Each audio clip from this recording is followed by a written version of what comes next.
These ushers, now all the students will be passing.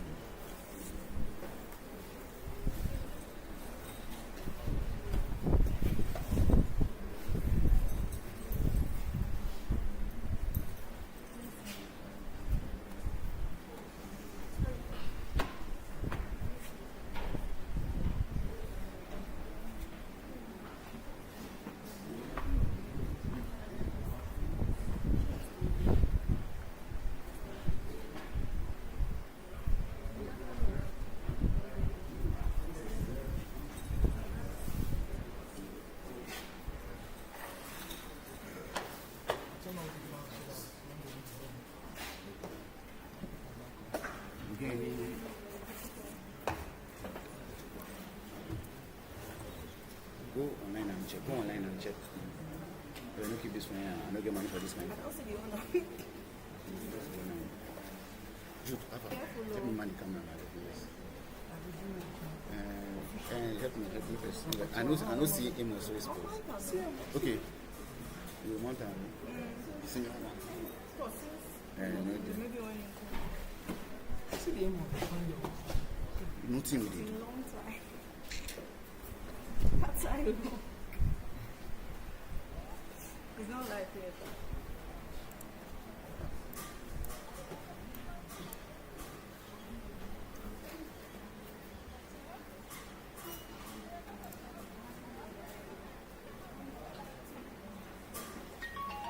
Jude, that's it. Now copyright. I swear. I've been guys wait for like 20 minutes or 30 minutes before you allow me. Now copyright. I don't know how you do. How person they copyright Nigerian national anthem? So that's me. I go mute down and the plan. But what we'll now do is you go help me handle audio small since she go get camera.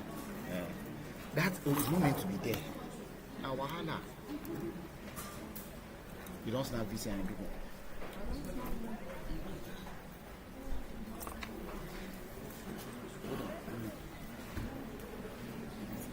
My voice is coming. Not a voice, their voice.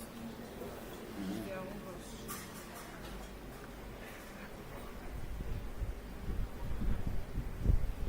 Who's talking?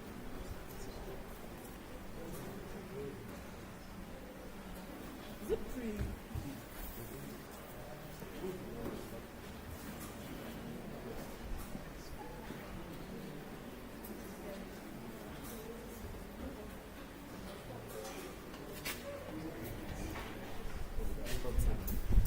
See what you know is working. It's working.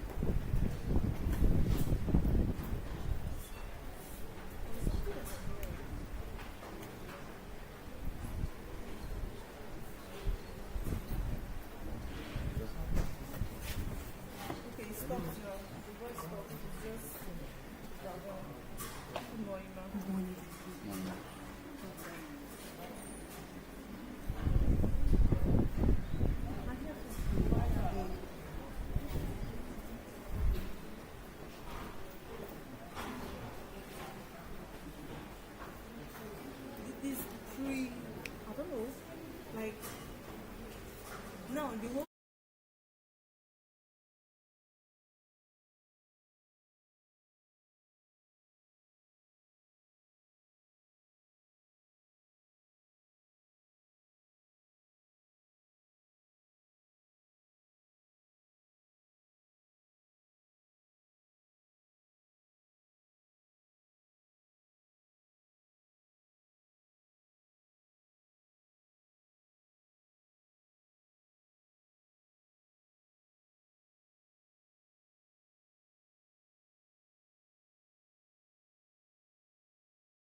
ladies and gentlemen, I want to welcome you to the first International Conference 2024. It's very unique, it's very, very historic. I sincerely want to rejoice with this great institution. Since our time is fast spent, we want to straight to the opening prayer. And it's going to be dual in nature. We are going to have the Muslim prayer and the Christian prayer to show our unity. I would like to quickly call on Dr. Vikis to at the moment to give us the Muslim opening prayer.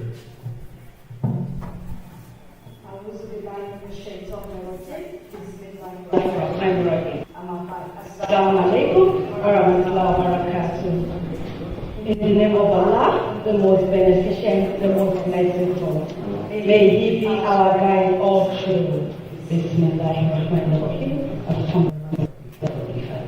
Ar-Rahmanir-Rahim. Maliki yawmiddin. Iyyaka na'budu wa iyyaka nasta'in.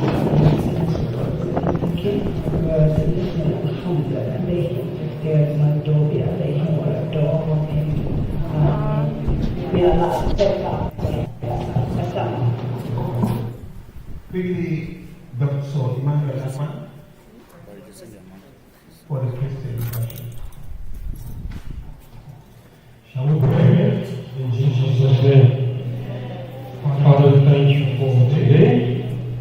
Thank you for the gift of life. Thank you for making it possible for everyone that is here this morning.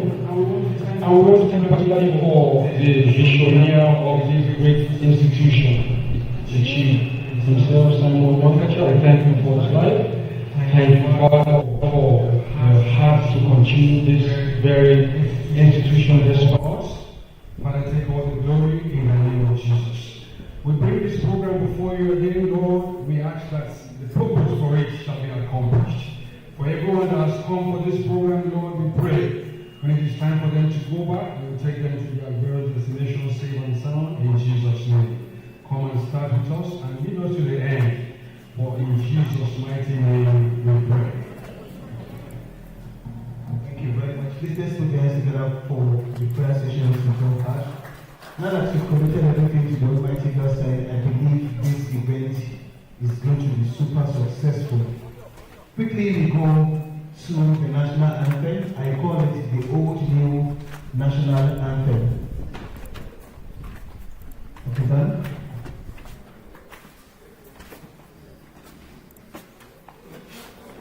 Please be standing. Hold on.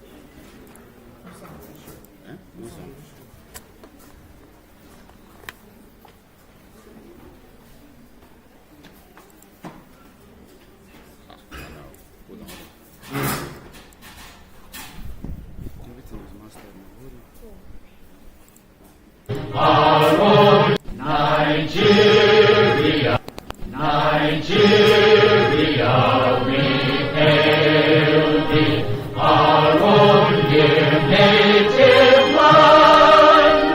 Though tribe and tongue may differ, in brotherhood we stand. Nigerians old and proud to serve our sovereign fatherland. Our flag shall be a symbol that truth and justice reign.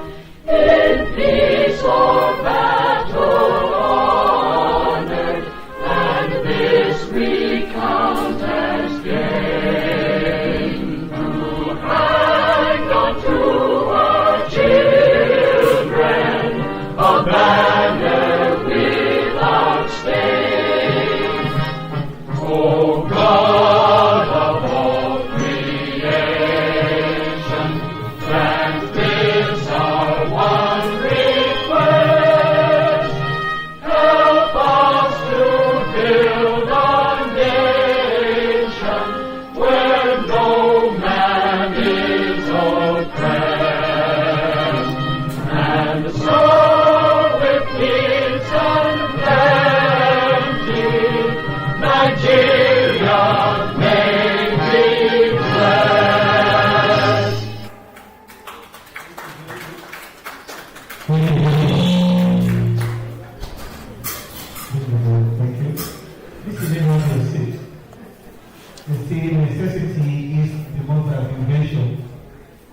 Well, I appreciate the fact that we all have to sing the song now.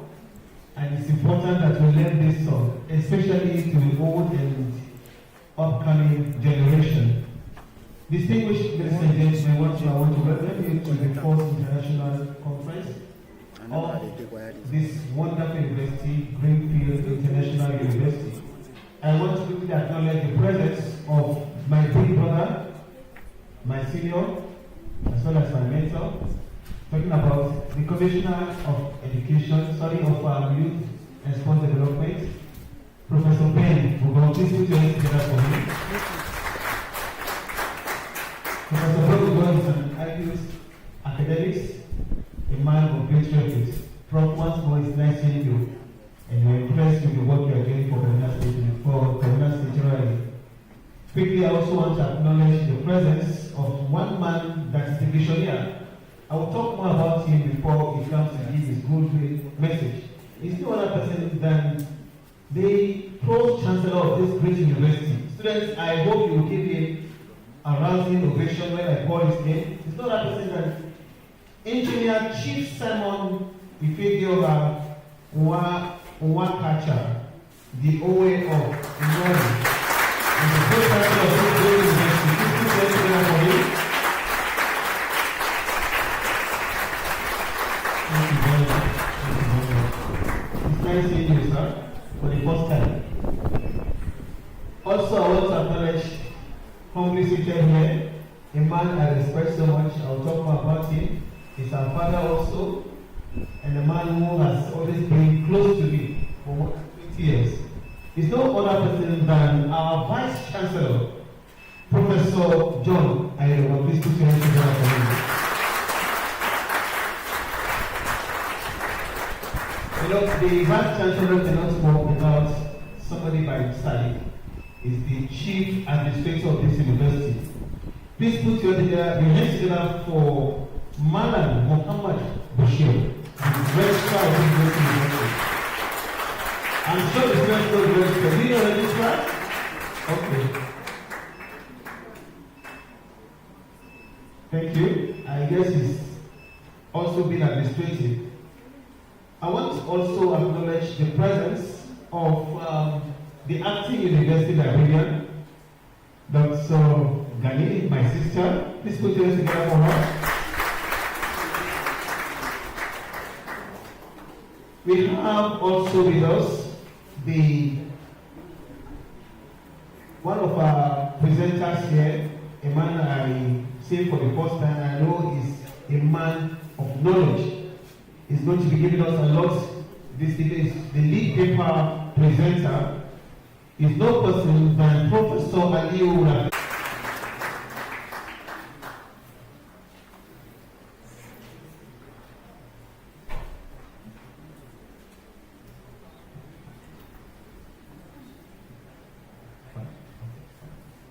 Thank you very much. That's why I call him. That's the registrar. Please put your hands together once more for me. The Chief Administrator.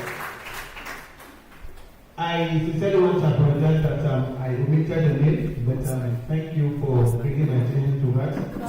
He is Mr. Nathaniel Ayat, the former head of service and a member of the University Board of Trustees. You're welcome, sir. Thank you very much. Quickly, we go ahead with the program. I want to invite somebody I've introduced before, the Vice Chancellor, but before he comes up, this is a man that I have seen and I've heard so much about. And I'm not surprised that the Pro-Chancellor has made him the Vice Chancellor of this great institution.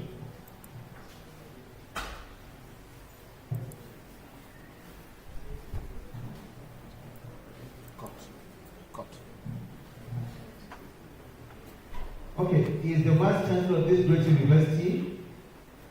He's somebody I told you I've known for some time, very humble, very humane. He's a goal-getter, a man who fears God, a team player, very hardworking, perfect gentleman, a man of integrity, very engaging. And finally, the only really thing about this man is that he's intellectually mobile and very energetic. Distinguished ladies and gentlemen, please let's invite to the table the Vice Chancellor of this institution to give us his own introduction. Professor John Ayedamola.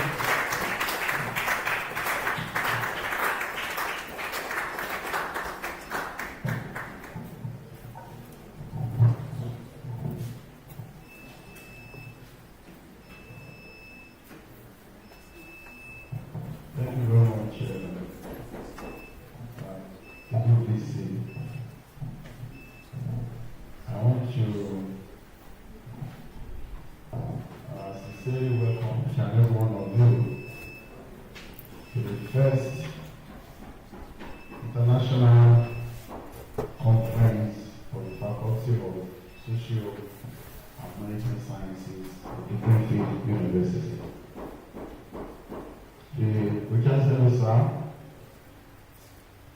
the representative of Chikun, the Honorable Commissioner for Sports, Youth and Sport, Kaduna State, who double as the chairman of this occasion, Professor Benjamin Kumai Bugong, our lead paper presenter, who happens to be my lecturer far back at 2005, 2003 at Ahmadu Bello University, Professor Sanusi Ramon.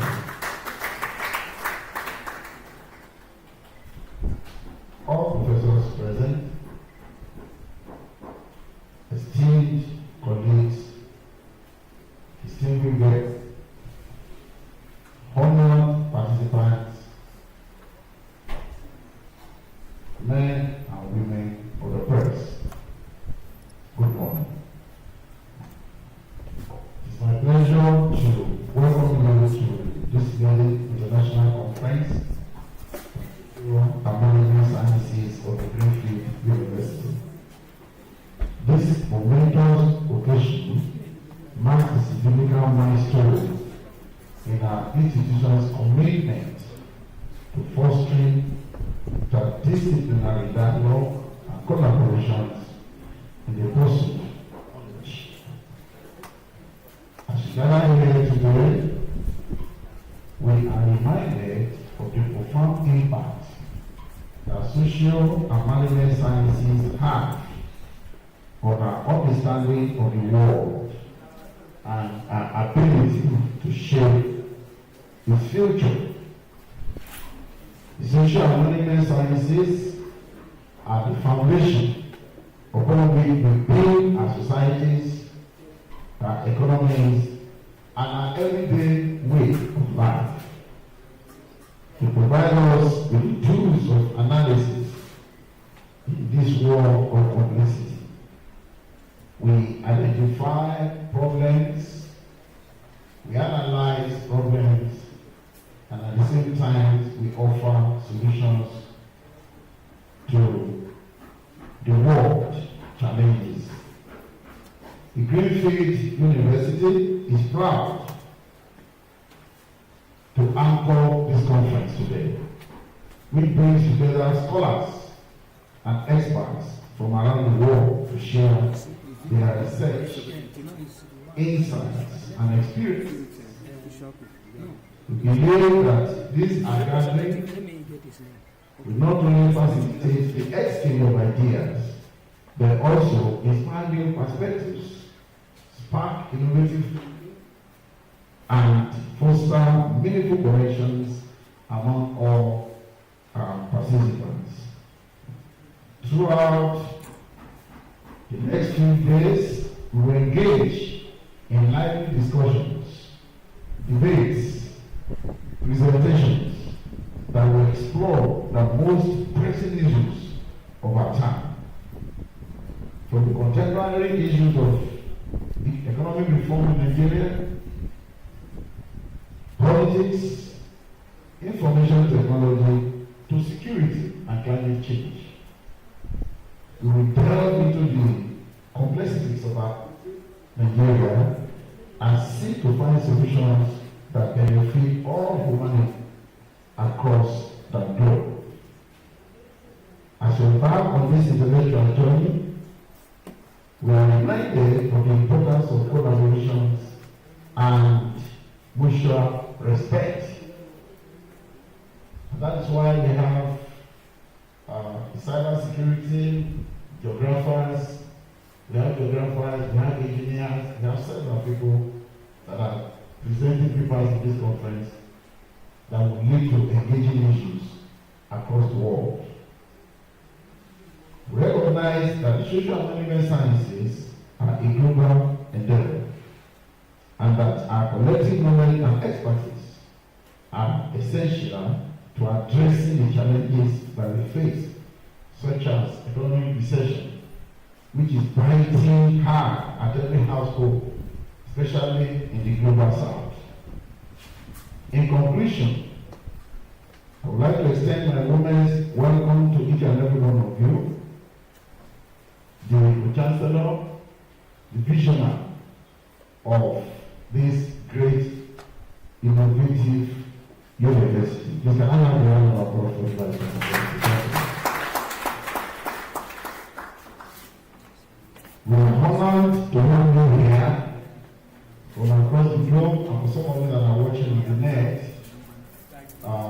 we are honored to have you present your papers, and at the same time, for some of you that are present here, I would like all of you to feel free to explore the city of Kaduna, the Ghana city, the state of academic excellence, and we look forward to stimulating discussions, thought-provoking presentations, and meaningful connections that will emerge from this conference. I appeal to every one of you to let us work together to advance the social and management sciences and to create a brighter, more just and equitable world for every one of us. I want to say thank you.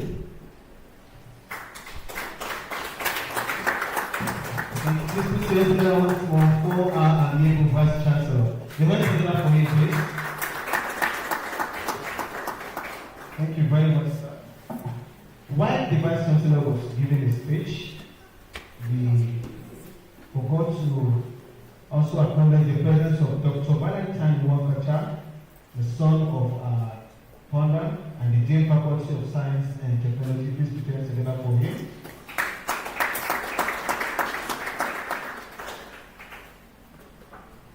You know, this gathering will not be complete if we don't have the blessing of the Royal Fathers. We have in our midst the representative of the Royal Father, Chief Esu Chukwu, Ishak Uyari, JP, ably represented by His Highness Comrade Peter Aboki, the Kuyambana Bagi Chukwu. Please put your hands together for him. You're welcome, sir. And I think this gathering is complete because we have the gathering and convergence of the Royal Fathers. Well, I have not introduced myself. My name is Professor Ayodele Joseph, and by the special grace of God, I will be anchoring this brief ceremony. Thank you very much. Well, it's time to bring on board the man who is the visionary of this great university. Well, we won't be here today if this man didn't receive this divine call.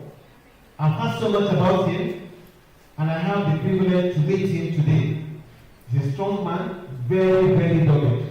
Very dogged. I hope you understand what I mean. He's very, very resolute. He's a philanthropist to the core.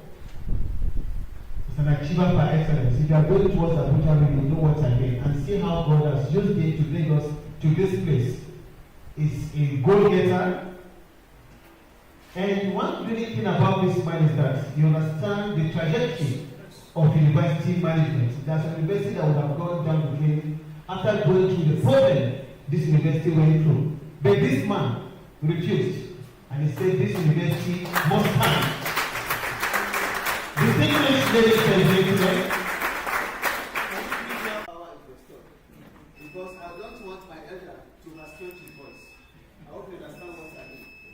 So permit me just 1 minute so that power will be restored and we will bring our father leave it on this thing for now. Okay, so much. This is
pride to witness such a gathering of bright minds and passionate individuals coming together to discuss and deliberate on crucial matters that are paramount to the development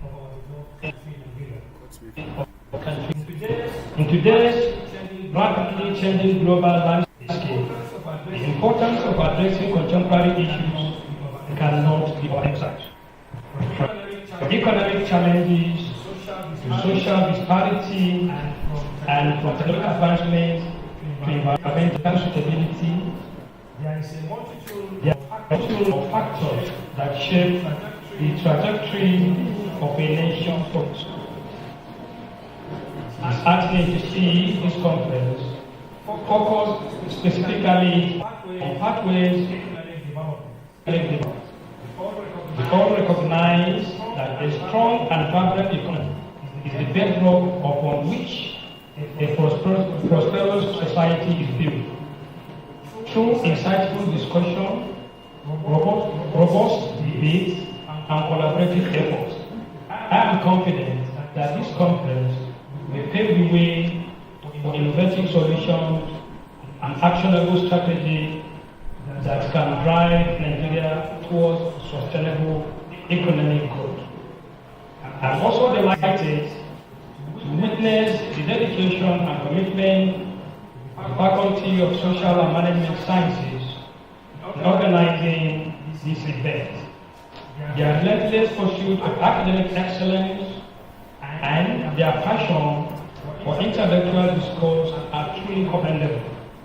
I am certain that the presentation and discussion that will take place over the course of this conference will be of great value to all participants and will contribute significantly to the body of knowledge in the field by coming together, working collaboratively and embracing diversity.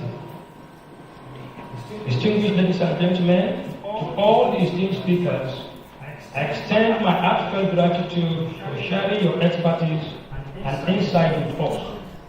Your contributions are invaluable, and I have no doubt that your presentation will inspire, educate, and challenge all of us to think critically and proactively about the issue at hand. To the delegates and participants, I urge you to engage fully in discussion, ask questions, share your perspective, and collaborate with your peers. It is through such interaction that new ideas are born, partnerships are forged, and solutions emerge. As we navigate the complexity of our time, let us remember that the future of our nation lies in our hands. By coming together, by working collaboratively, and by embracing diversity of thoughts and opinions, we can chart a course towards a brighter and more prosperous future for Nigeria. I once again extend my warmest greeting to all of you and wish you a fruitful and successful conference. Long life Greenfield University, long life Kaduna State, and long life the Federal Republic of Nigeria. Thank you, and may God bless you all. At this juncture, I seek the indulgence of the Vice Chancellor, Professor John Olukoris Oyedigbon, to call the Engineer Chief Simon Theodore Nwakacha, the founder of Greenfield University, the founder of Imperial School, the founder of Greenfield of Law,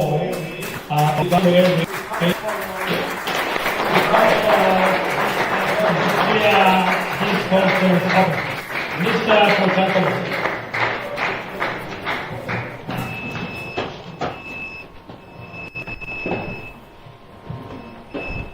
Mr. Protocol.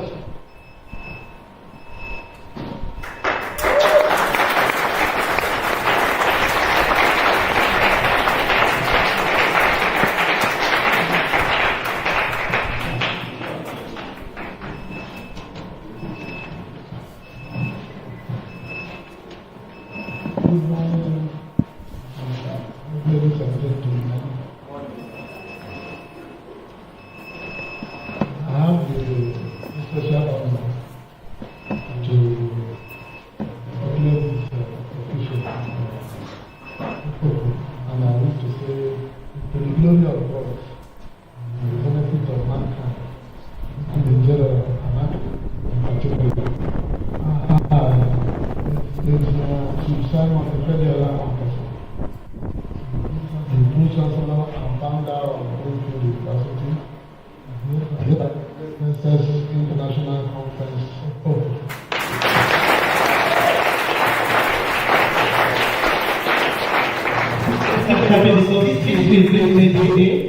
It's a privilege that we are all this is the first one, and after this we have many. Mr. Post Chancellor, I want to congratulate you. Next, on a trail of moving messages, I want to call on my big brother, the Royal Commissioner, Youth and Sports, Professor Ben Nkongo, to please come for his good business. Please tell me that for Honorable Commissioner.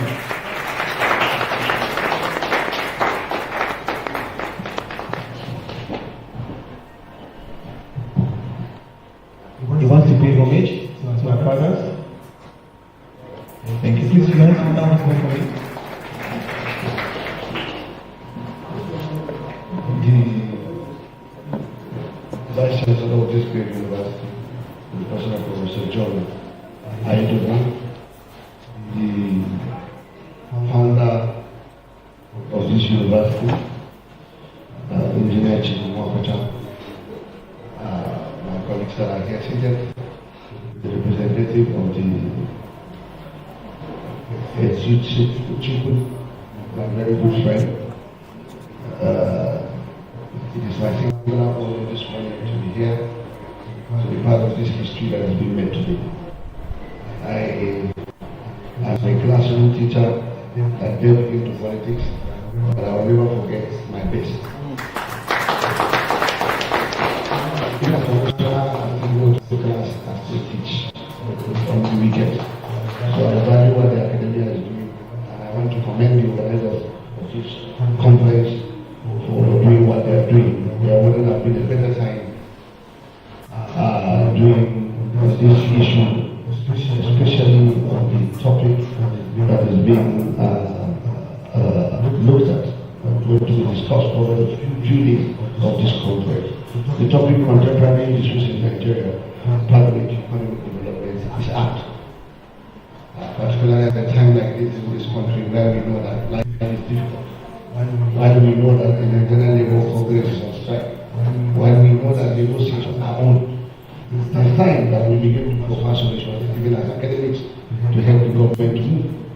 But let me just say that as an academic, I think we have to translate from a point of waiting on labor architects before we look at issues that are on.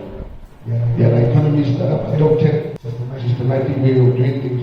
You just look at what the inflation rate at the end of the particular year is, and then they roll it over by 2 months. So you don't have to wait until labor architects. I'm sure the discussions that are on are going to look at from very critical point of view. We are talking about 60,000 naira as the minimum wage, and the bag of rice is 100,000 naira. Then I don't know where they are starting. Issues that will be looked at critically. And I pray and hope that these discussions that are going to be on there are going to be practical, and they are going to provide solutions that will solve economic problems, and at the end of the day, we will become proud of what we will be doing. So it's my singular honor to be here, and I'm going to be here throughout to make sure that I participate in this discussion. Once again, I congratulate Greenfield University for organizing the first international conference, and I wish them that. Thank you. Thank you very much. Professor Ben Nkongo, National Youth and Sports. Finally, on our trail of Google message, I would like to invite the representative of the Royal Family, His Royal Highness Suchukwu Ishaku Yari JP, ably represented by His Highness Comrade Tita Aboki, Yamban Bagi Chukwu, to give the good message of the heart of the Please put it to the back. Thank you very much.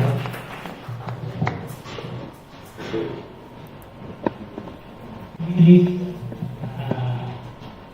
allow me to permit me to sign the existing protocols. I want to call the protocol, I may not get it very well.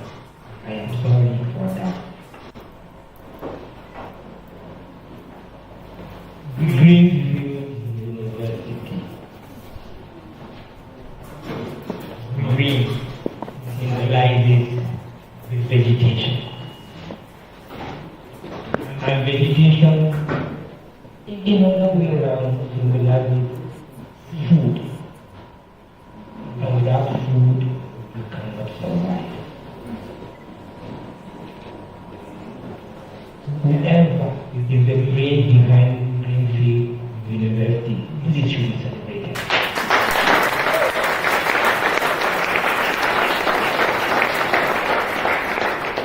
God in His infinite mercy will see you through.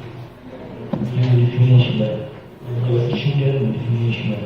Your children's children will finish well. In the local abode like the London, now we have Greenfield, a university. It is local abode.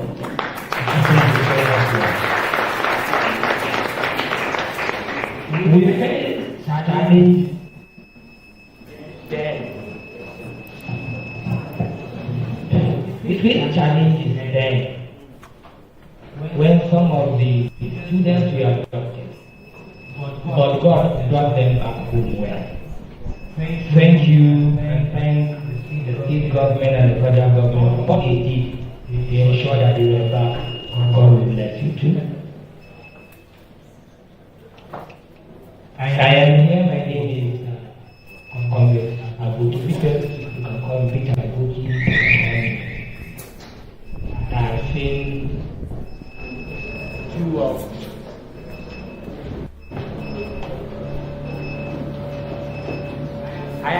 two of my mentors here who I hold in high esteem.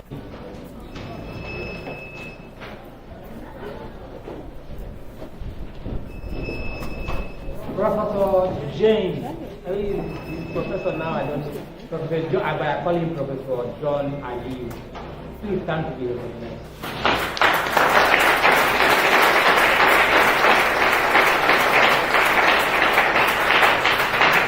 Thank you very much.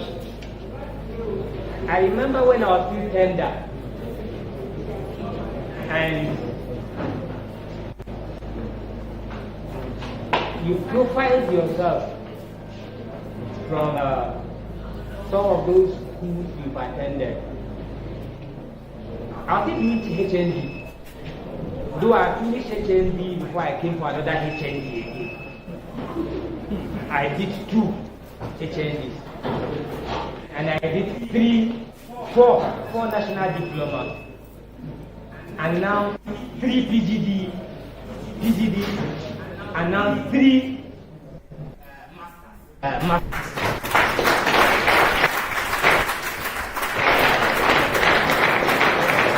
Definitely I'm not yet done, but you taught me that when you said you have how many diplomas, you have how many degrees, you have how many, and I like it. I want to be like you. Thank you. And then to my elder brother, Professor Gum, please stand to be recognized.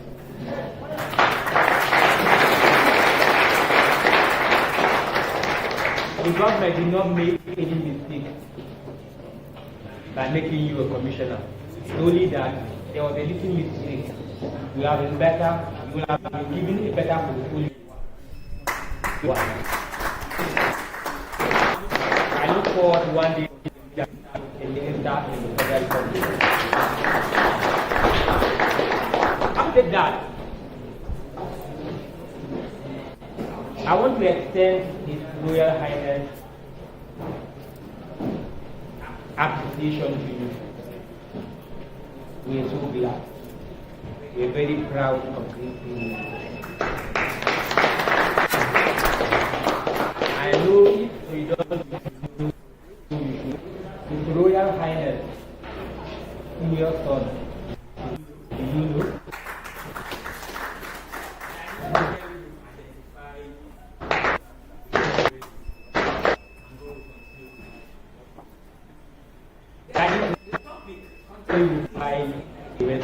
And go. The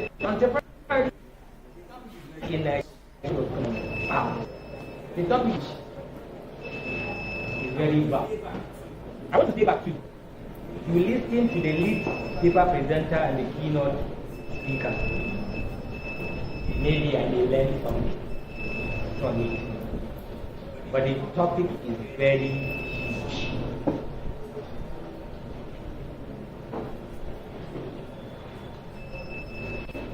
Economic development. Which aspect are we even talking about? These are questions we should ask. Has it anything to do with personal economic development? It has something to do with societal economic development.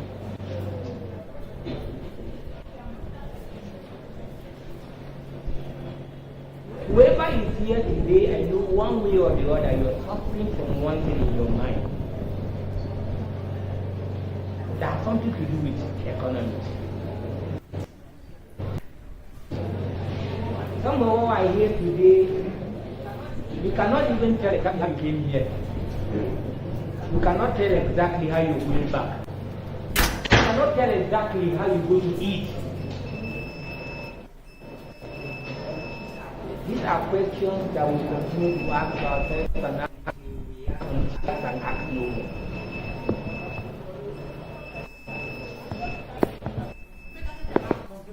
Contemporary issues. The issues are so much.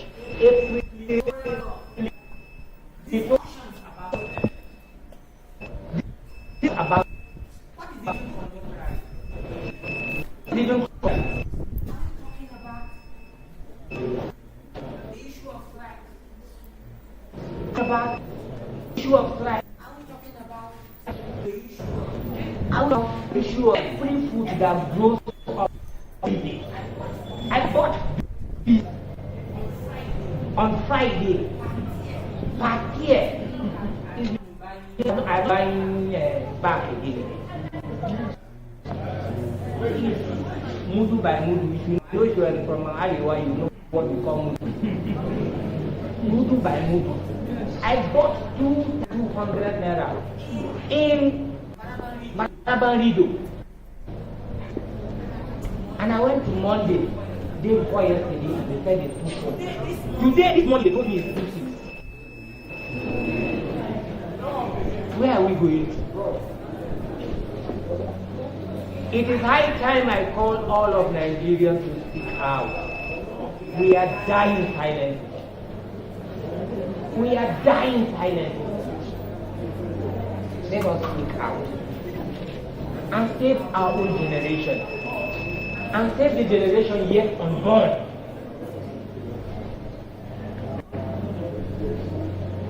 If I die today, let me die for good. If I survive, let me survive for good.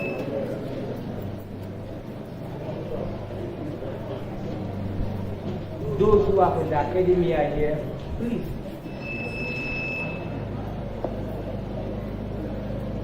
Let us teach those who listen to us to make Nigeria great.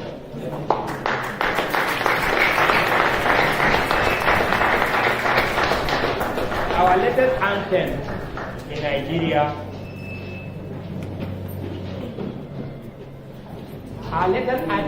Nigeria, talks about a lot of things.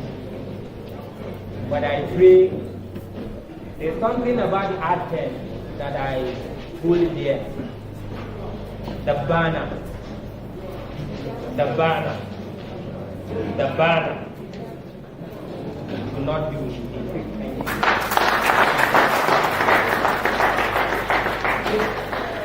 Let's continue clapping to our royal father.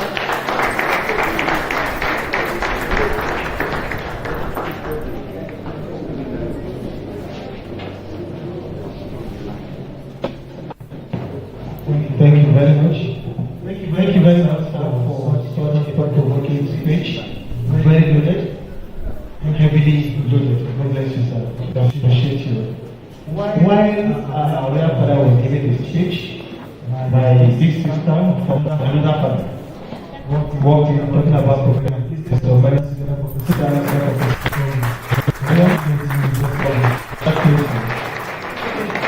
Okay, we are going there now to understand the philosophies as well as big issues as far as contemporary issues in Nigeria is concerned, with particular emphasis on pathway to economic recovery and development. I'm sure you will understand, just as our brother said, we are not finding it funny as a country. But I believe we are going to brainstorm, and part of the resolutions of this conference will help in charting a way forward for this dear country of ours. I will let them walk by right to the podium. Our lead paper presenter, the person of Professor Adio Rapindali Senesi, for a brief presentation.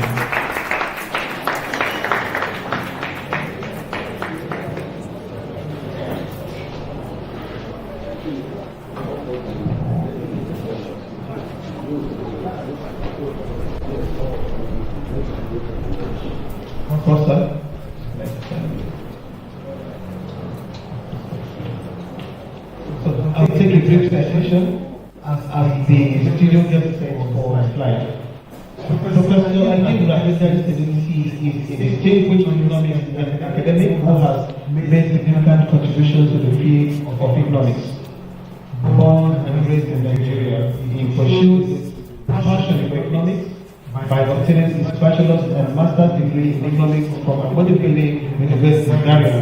He furthered his education by obtaining a master's degree in international business and a PhD in economics from Lancaster University, United Kingdom. Professor Senesi's academic career has spanned over 2 decades at Ahmadu University, ABU, where he currently serves as Professor of Economics at the Department of Economics. He has held various leadership positions, including head of department.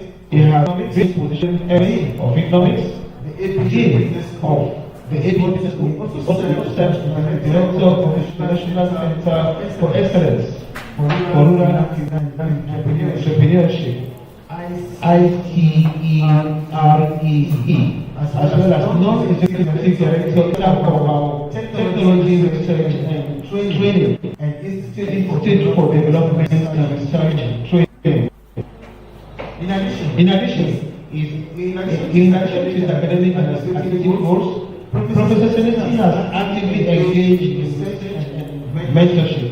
He has supervised and mentored over 54 MSc, 15 economics, with over 80 research articles published in reputable journals and internationally recognized scholarly journals. He has also presented over 40 conference papers and exposed several research journals to further his academic endeavors. As a treatment to his expertise and experience in the field of economics, Professor Senesi served as member of the Monetary Policy Committee, NPC, of the Central Bank of Nigeria, Special Assistant to the Chief Economic Advisor to the President of the Federal Republic of Nigeria, member of the Greenfield University Council, Governing Council of the Nigerian Institute of Economics Society, NES. He has served in several federal government and select committees of the Economic Management Implementation EMIT. He has consulted for several of local and international organizations, including Henry Brown Foundation, Adam Smith International, Nigeria Infrastructure Advancement Facility, and many others. His area of research interest is applied economics, with concentration in military economics, public sector economics, international economics, and macro economics.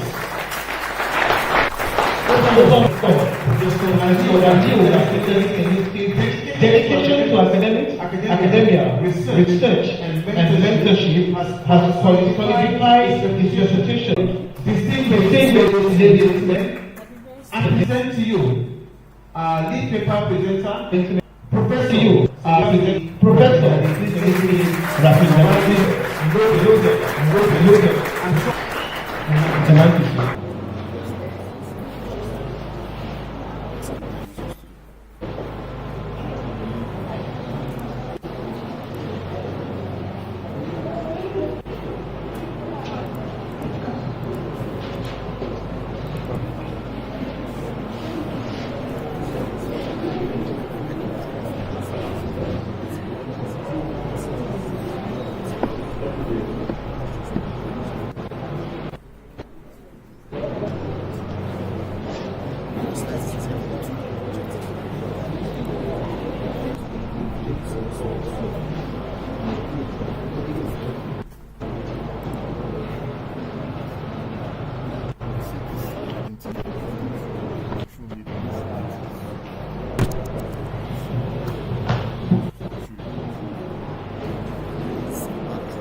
Permit me to also stand on the existing regime.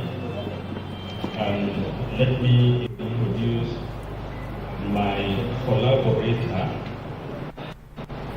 my freshly minted PhD and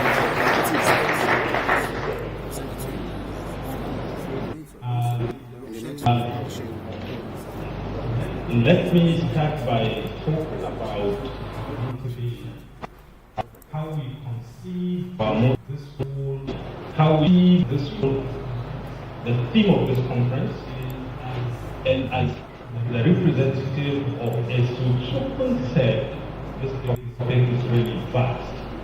So for an academic, you have to be careful to capture the most important contemporary issues that are both economic and relevant. So we struggle with that. What of the many endless contemporary issues should we choose? So we thought of socio-economic issues, so at least it tallies with the faculty, so our audience may relate when we restrict these contemporary issues to socio-economic. And then we thought about the growth, the development aspect of it. And then we decided that we should focus more where we are wiser independent, economics, but also relate with our colleagues in sociology, politics, and the rest. So the economic definition of development slightly differ, but agrees. So we made this, put together this topic, and thank you, Vice Chancellor, for allowing me to choose the topic. Growth, sustainability, disruptions, and socio-economic challenges. Macroeconomic policy options for Nigeria. Now, the thesis that we want to put together with this topic is to ask our question, the question, how do we develop? How does a nation, a developing nation, develop? And we know it is through growth. And what kind of growth?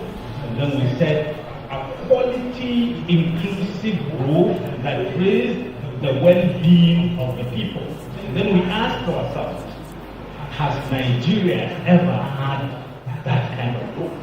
Were we ever on the path to development? That's how we thought. So let's look at the data, see if we have ever sustained artificial kind of growth that came along with improved well-being. And then the issue of what do we mean by well-being also popped up. And then we selected the traditional measures of well-being. We now check to relate these measures of well-being along the trajectory of Nigeria's growth. So the thesis is this: if we have had a sustained rapid growth that is of quality, and there are some improvement in the well-being, then we must have been on a path to development. Because development is about people, and especially the three key aspects of their health, their education, and then their standard of living. So we thought about that. And we found out that Nigeria had actually once been on that growth trajectory, very rapid quality improvement in the lives of the people, but it was disrupted.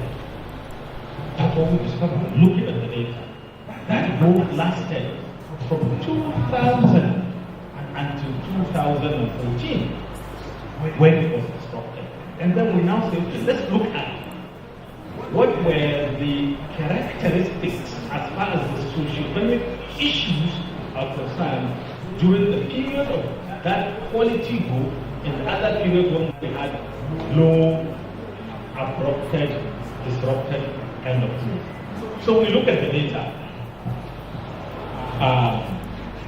and we come up with this conclusion that sustainable growth would have taken us to development only if it was not disrupted. In fact, it was a disruption after 2014 from 2015 that reversed the gains of that development that was associated with the growth we experienced for close to 14 years. Now, this starts with the first. Let me take it because I needed to give this background for the issue to be clearer. Now, the first, motivation. So, what motivated us? The emphasis has always been for the world in general to experience that high, rapid economic growth. It is from growth that we get to development. There is debate around it whether we can develop without growth. But empirical evidence appears to be telling us that growth has to happen before development follows. Why is it important? Because all the socio-economic issues associated with poverty or lack of growth, inflation, deficit, all the political, socio-economic issues we're looking at here actually have a strong link with growth, as we shall see below. So, in Nigeria, why do we want to achieve high sustainable growth? Because it is, and we have, as we will see, creating opportunities for individuals to better themselves. As we shall see, there was a time when the so-called middle class began to emerge in Nigeria. It was as a result of a growth that was rapid and sustained for a very long time. Next please. So, next slide. What did we notice in Nigeria? The skyline is fast. Okay, I've mentioned that. But the disruption in 2014 are related to the loss of macroeconomic policy. We abandoned or we slipped from the kind of macroeconomic policy that sustained growth from 2000 to 2016. That was reversed. And then there were rising fiscal deficit because of the external shock that we experienced in 2014. And then there was the COVID crisis that took us to recession. And then there was inflation that as this month is 33.69%. That is amazing. But inflation to reach that level. But we know why. There is rising unemployment, and then poverty is being exacerbated. Of course there is poverty, but it's getting worse. So what did we seek out to achieve with this paper? We wanted to analyze the growth sustainability and the socio-economic issues that are associated with the growth disruption that happened in 2014. And then the macroeconomic policy choices that we have to restore our economy back to the high, rapid growth that we experienced before 2015. That's what we sort of achieved. Next, please. So this is what the data is telling us. The diagram you're looking at is the growth rate between 1981 and 2023. And then we can see three clear episodes of growth. And we took their annual averages, and this is what it is telling us. That between 2003 and 2014, Nigeria experienced the highest sustained rate of growth to the tune of 6.74% per annum. The military years, 91 to 99, 1.26% per annum, and 2015 to 2023, 1.5% per annum. Our per capita income, which measures the individual household income, that's per person income, actually stagnated. It grew as a result of the 2003 and 2014 high growth very rapidly. However, it stagnated to barely what it was after 2015. Next, please. So that period, we asked this question in this slide, how did economic welfare of the household of people fare in these three episodes of growth that we compared? We noticed that during the period of highest growth, when we think Nigeria was actually on path to development, average individual income grew by an average of 3.8% every year for 10 years. That is significant. Real consumption also increased. What people consume as a ratio of their income actually increased.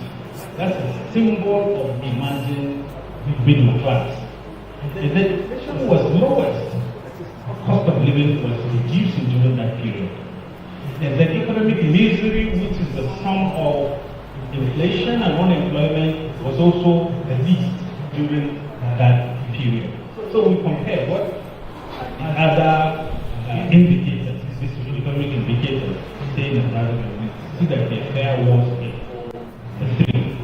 So we argue, therefore, that Nigeria must have been on a path to development during that period. Now, next is, what we did here is to look at the role of policy. So we compare policy. What was the policy environment over the 3 periods we identified? What was it like? We started with fiscal policy. And we noticed that during that period, if you can see, deficit to GDP ratio was lowest, 0.0%, 0.01%, that's just 1%, 0.01. And then the debt to GDP ratio was only 18% during that period, compared with any other that they were significantly higher. What does it tell us? It means during that period there was fiscal discipline. That's how we define fiscal discipline in economics. When you refrain from going unsustainably with the deficit, forcing you to borrow more, and therefore your revenue continuously becomes insufficient to do what you want to do as government. Now, what was their fiscal discipline during that period? And then we noticed that that period was actually the time when the Federal Fiscal Responsibility Act was established. That is when the excess crude account was established. That is when the sovereign wealth fund was established. What citizens do. They tell government, wait a minute, do not spend before you earn. Plan what you spend and spend what you learn, no matter what you earn. So any excess good revenue account should be kept either for the next generation. So Nigeria began to have what is called intergenerational transfer of wealth. So our children's children will benefit from the exploitation of their resources that we are doing now at the fourth generation. That is the great benefit. Now, during that period, physical buffers were established by keeping some money that we did not plan to spend away, even when our revenue is high. We take them only when the revenue falls to meet our budgeted deficit. So that's the excess good account. And again, that was the period when fiscal rule was established. What does that mean? Fiscal rule binds the hands of government from deciding those obnoxious things that government does. For instance, when government spends way more than it earns every time, all the time for ages, it goes into fiscal deficit unsustainability, it goes into debt problems and so on and so forth. The kind of problem we are facing now. So it says, do not at any given point in time spend more than 3% of our GDP as your deficit, your budget deficit. And it restricted our debt to only 40% of our GDP. And that was the period when MPEG, the medium-term expenditure framework, was established. Under that, government says, okay, I'm not going to budget for this month, this year alone. Let me take maybe 2, 3, 4 years, and within the horizon I can see, budget for that, so that there is kind of expenditure moving. I know I will go into deficit this year, but I must plan surplus maybe in 2 years.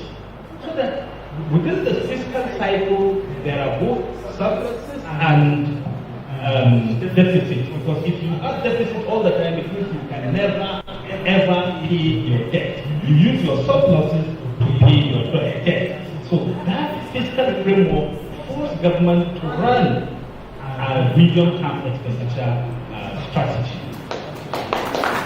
Now, what happened in 2014 was throwing away completely, believe me, I know, because I was there, of everything those reforms actually achieved. Governance in the fiscal sector become based on the whims and caprices of the minister, or the president, or the legislature. There was no plan. There was no plan. Those fiscal moves that force government, and this is the part of the thesis, that force government to spend not more than 3% of their GDP because they were expressed in terms of GDP, were circumvented. Wow! They exaggerated the revenue that accrued for that year. They exaggerated the forecast for GDP for that year. That allowed them to raise expenditure. By raising expenditure, what it simply means is that ex post, you're going to have more deficit and more debt than you actually had. And that is what happened exactly, going all the time. And then we argue, therefore, that unless you have some independent agency that insists what the correct forecast for these budgetary ratios are, then the legislature, the political authority, the Ministry of Finance will always want to spend more. This issue is well known in economics. It's called government deficit bias. Government will always want to spend more because they want to leave legacy by the time election comes. They want to point out what they have done. So we're saying that there should be a fiscal council. Fiscal council, an independent body, professional, that will do all the technical focus and say, okay, this is what the GDP is. This is to the best of our knowledge and information for us. This is the very best estimation focus for revenue. So everybody has to work with that. We'll talk more about it later. Next, please. Now, what we did here is to look at the monetary policy. We looked at the fiscal policy. We saw what was wrong. What was the characteristic feature of the monetary policy during the period of high growth. And we noticed that monetary policy was actually easing. And look at it this way. The LPR was lowest, 11%. That's the rate at which central bank lends money to banks. And then broad money supply was not the highest, but it's higher than it was in 2016 afterwards, 21.9. And then inflation was lowest. So we argue that during that period, interest rates can come down because inflation is down. Why is inflation down? Because there was fiscal discipline. That's the theoretical composition, and that's what the data is telling us. Start with fiscal discipline, achieve low inflation, so monetary policy can bring down interest rate, cost of capital will be low, and private sector can employ more and invest, and therefore private sector can lead development. That's called the private sector-led kind of. That's the strategy we have taken since 1986 to start. So government will not be the one to provide the jobs. It is the private sector. The environment has to be good for the private sector to have the incentive to employ more, to produce more. How do you do it? If they are low, if their cost is low, how do you do that? Let inflation be low, let interest rate be low. Next, please. Now, we now look at the third aspect of macroeconomic policy, that's the trade and exchange policy. The exchange rate, if you can see, was way in terms of value. The naira was stronger during that period. Now, in terms of coverage of our national reserves, we have more. We can cover the longest number of duration of time for imports. We run surpluses in the current account. What does that mean? It means our exports are doing so well. And there's something nice about this period, and I will tell you now what we discovered. This was also the time when we paid off a lot of our debt, so much that the Paris Club saw reason to give the rest. So we exited the Paris Club. How did we do it? Because the government was so disciplined in its fiscal processes, was able to save more, and the export sector was doing so well. We have saved so much by the data. We have 10.5% of our GDP as our current account surplus. We exported more than we imported, even though our currency was strong. And you see the role of fiscal discipline? That much has allowed us to pay off our debt and even record overall balance of payment surplus of how much is that? Overall balance account, 1.52%. So that was an excellent period. However you look at it, the policies were right. Next, please. Now, we now look at real shocks. These are some of the contemporary issues that we thought we should relate with.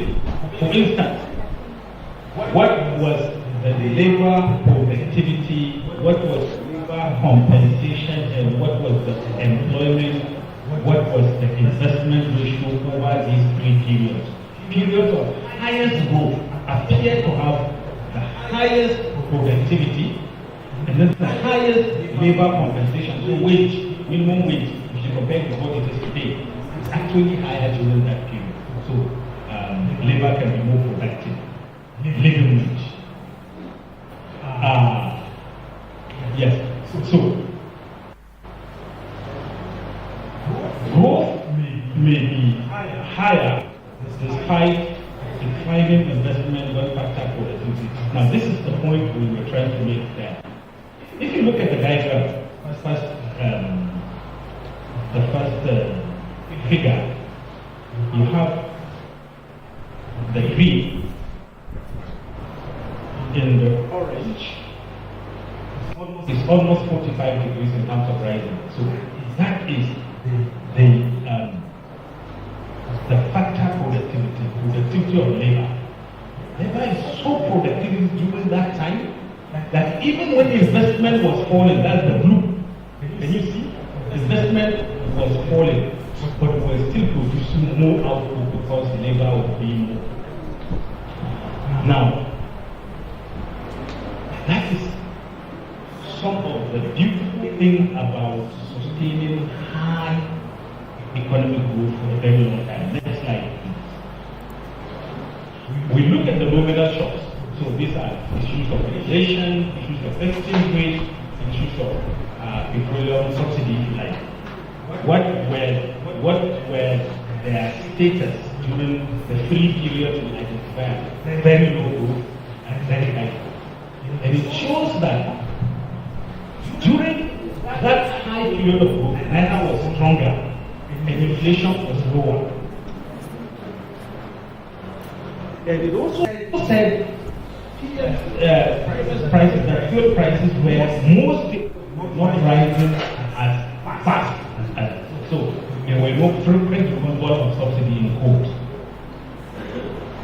Then we also know that the inflation in itself and the exchange rate and the energy prices, when they are low and stable, the economy tends to perform better. That is what the data is telling us. The first are the cases in 2015 upward and before 2019 in the case of oil price increase. Next please.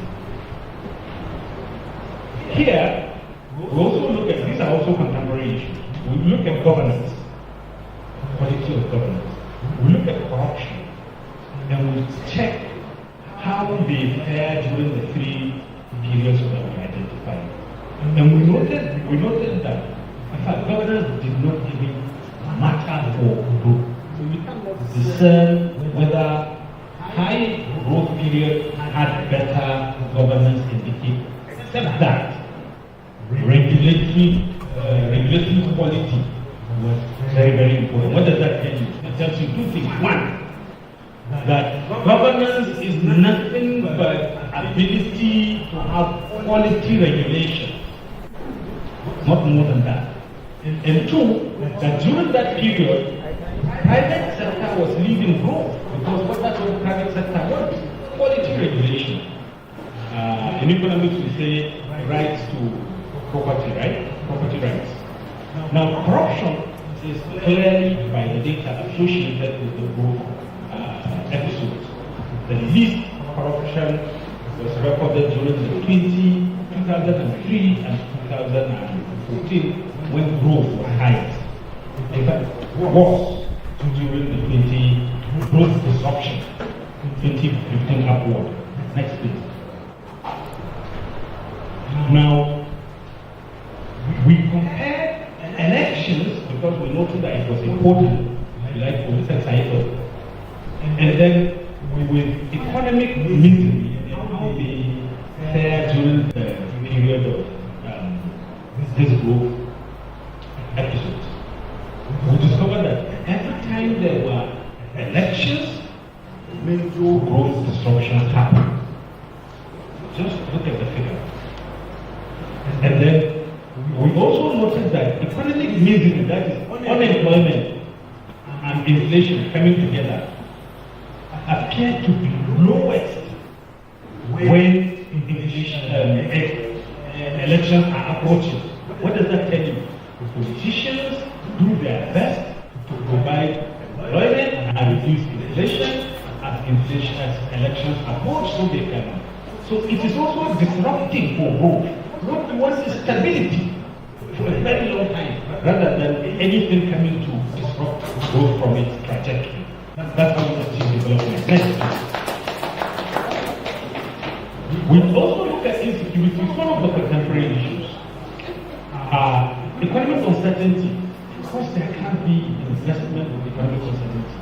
Nobody now tells you what the dollar will be next week. Nobody will tell you. So if I'm going to buy spare parts today, what should I sell mine now? I struggle with that. So the economic uncertainty is a very, very important determinant. We want to see now across the growth periods, how did they fare? And we noted that during the military period, of course, there was more security, so it's insecure.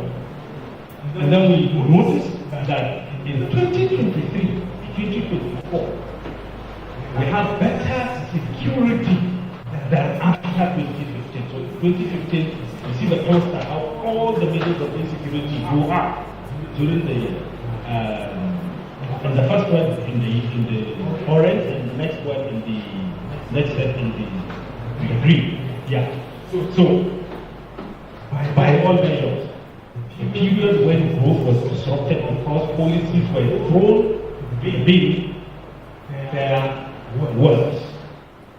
Next, please. Now, what did we learn from all this data and analysis that was done?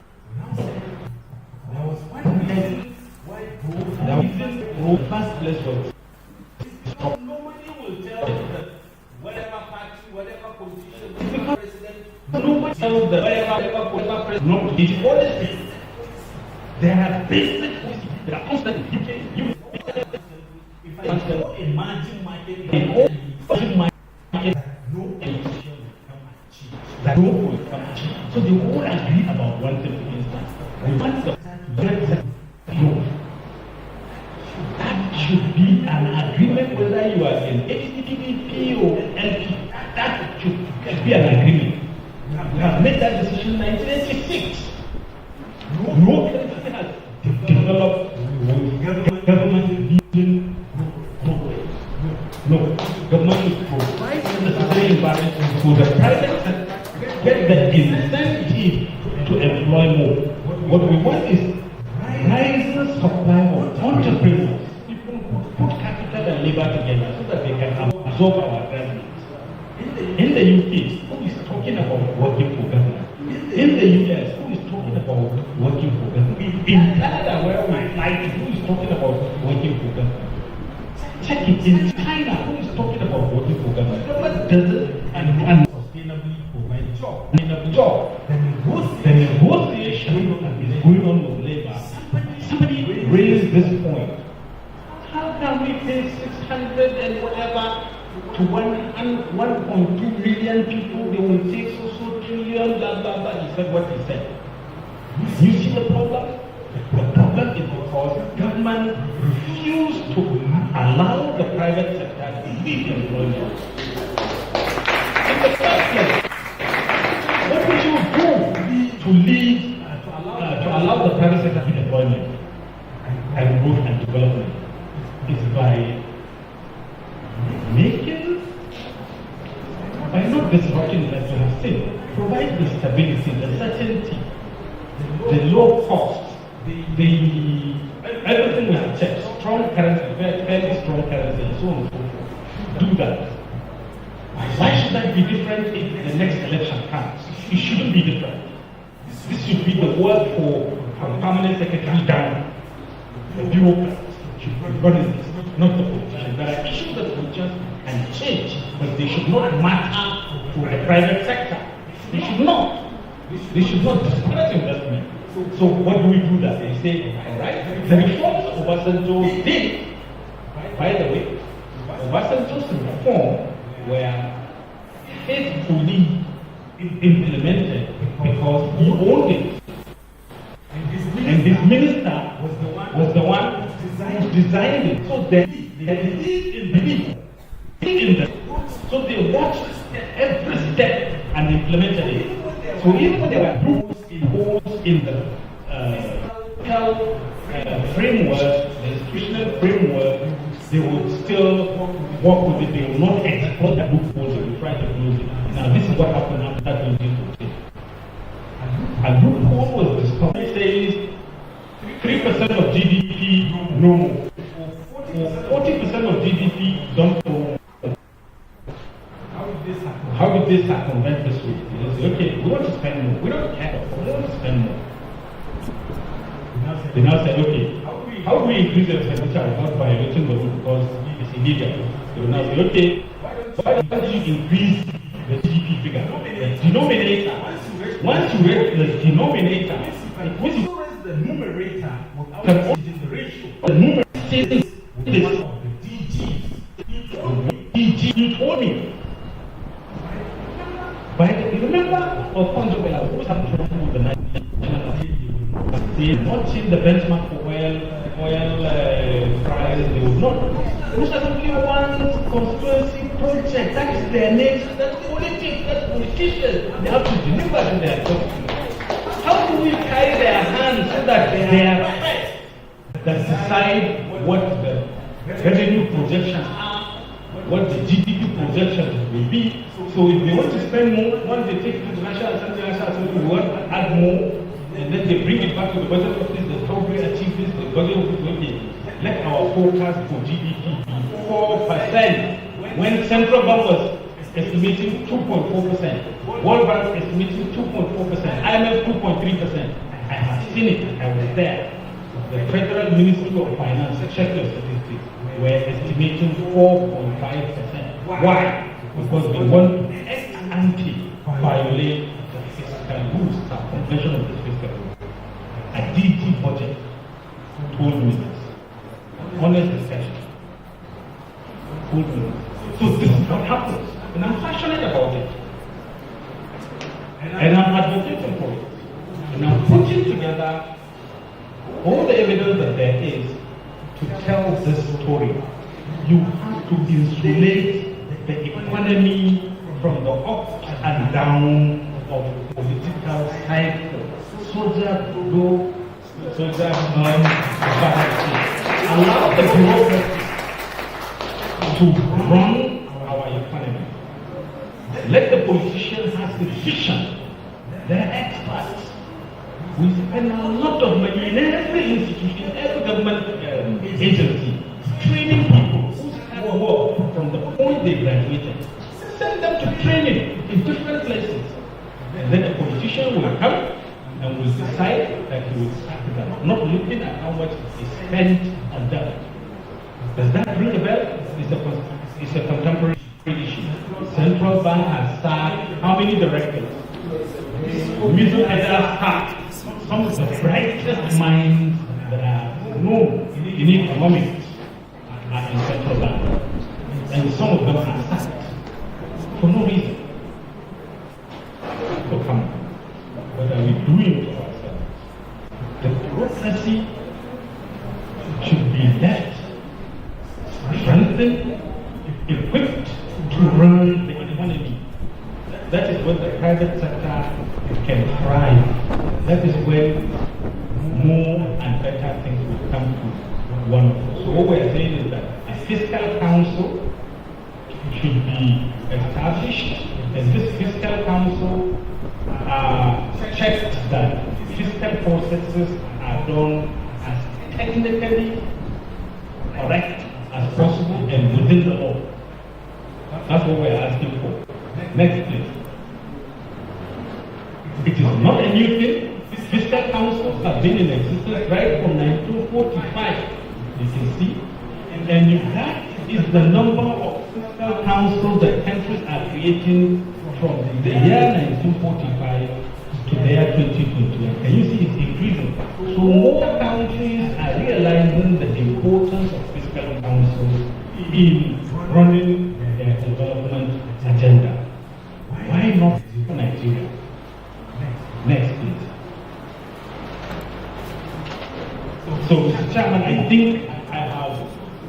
concluded before I even started.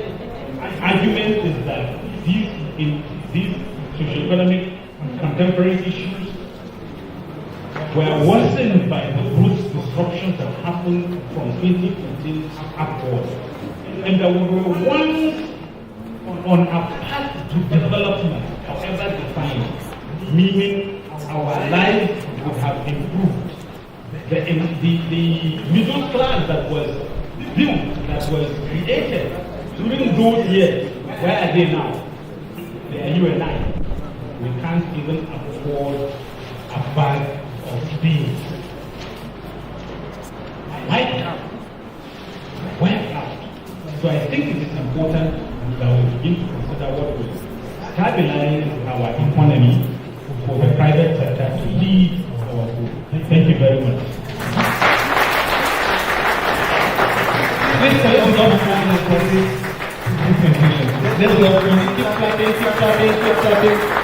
keep clapping. All the kids to speak, keep clapping. All the kids to speak.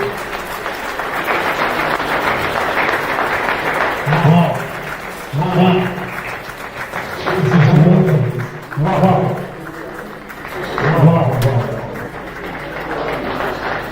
This is wonderful. Very rich.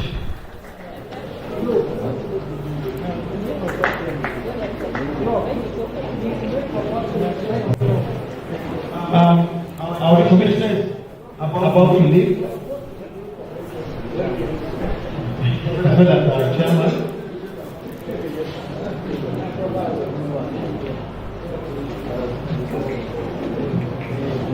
Thank you very much, Professor. This is rich. Congratulations once more. Well, let's really call on Professor Belgo to answer the voice to the paper. Thank you very much, the candidate professor that was finished here. We are actually not expecting anything short of what you have done. We are really proving to all that we are a member of the monetary policy of the criteria. But this is the level that expected. But we wouldn't allow this bank of knowledge to go. We have to ask questions and seeking for clarity in areas where they need to be clarified. So I want to run this very short session. You can get between three people that want some clarity and want to ask one or two questions on this very paper that was presented so that we can hear him speak again for the next 2 weeks and then we go to the next year. Thank you very much. So, where is the question?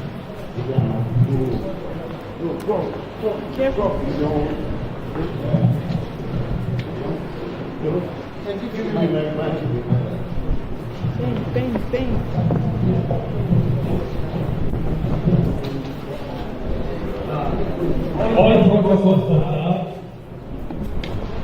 my name is Professor Muhammad Sisi from Air Force District of I came very late. I only made some part of the presentation, but I need to be told who is Mr. Akindani. I think it's a wonderful presentation, but I have one more question to ask. Going by table 8 of your presentation, that why good governance is I'm not very much with worldwide governance data because worldwide governance data is a data that was using subjective terms to measure good governance. So I don't think the relationship between such data and economic growth is so strong enough to negate capital competition based on the evidence you provided analysis because you can see comfortably to say the corruption and economic growth are almost not having much to say. When I said corruption is dynamic and maybe one set of specificity in the area, that particularly being able to clearly connected to Nigeria. I stand to be connected. Thank you very much, Professor Afi. If you trace it to know in the academia, they are not perfect paper. So if you are a professor and you present the paper today, in the next 6 months, if you present the paper again, you see that there are improvements on what you did today. So for the students, don't think that everybody is condemning the paper that is being presented.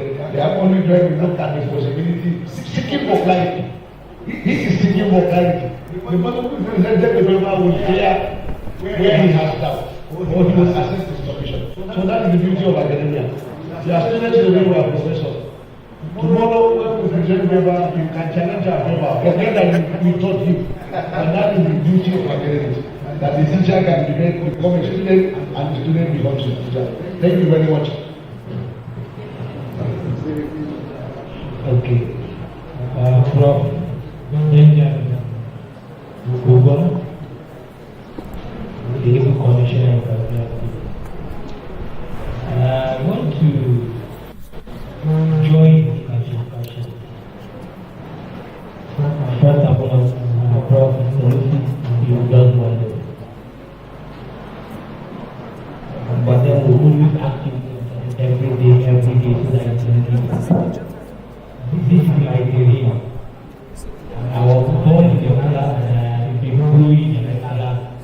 So I like atmosphere. So forget about all these things I'm wearing. I can do them now.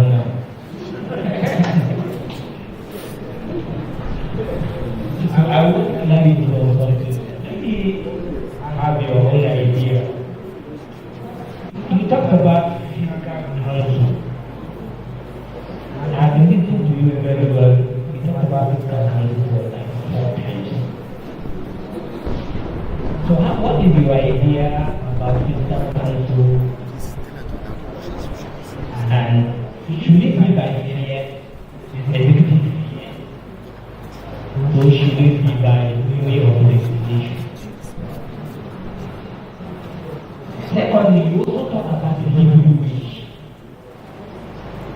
Some of you who are here, you hear this song, they say,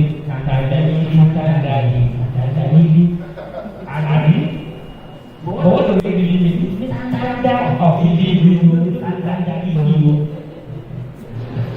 That is what it means. Standard of living. Standard living. For all of us, we stand beside standard living, standard living. So, what is your idea about the living wage? In conjunction to what the federal government of Nigeria is proposing and what the NLC is proposing. This is an international conference. We never country where this thing is going to. You also talk about the election and good innovation. You said about it. The methods, the development, and the issue of economic issues. But then, do you think elections should continue to happen? What is the idea about elections in Nigeria? Do we stop it and move back to Nigeria? Thank you. I think you are taking this paper to another dimension. That is why in the academia, when somebody is defining what is doing, he defines his scope. We don't teach physics on the paper. But if you want to focus on another political scope and living wage, I think we may end up just presenting one paper today, and then we're having a discussion with the presenter before we started presenting, and I was asking an honest question. I think we must develop in Nigeria. The first thing we do is to make our legislation part-time. Where the National Assembly, both the Senate and the House of Reps, those who, if they sit for 2 days, they will be sitting around to do their election. But we allow the system to remain where it is. Where the budget for the National Assembly is more than that of 4 or 5, is this country will never move forward. We only do that. And I think we have to get that in that is the position. So who is the next speaker? Thank you very much, Mr. Chairman. Good afternoon, distinguished ladies and gentlemen. First of all, I want mine is actually a comment. From what you have presented and what we're seeing now in this country is the complete opposite. And I begin to wonder who is advising this government. So really, I want to seek an advice that you go back to that financial council. We need you there because it seems the direction they're going is a different direction entirely. So that's just my comment. Please go back to the council. That is my English professor. Please can you bring that line again?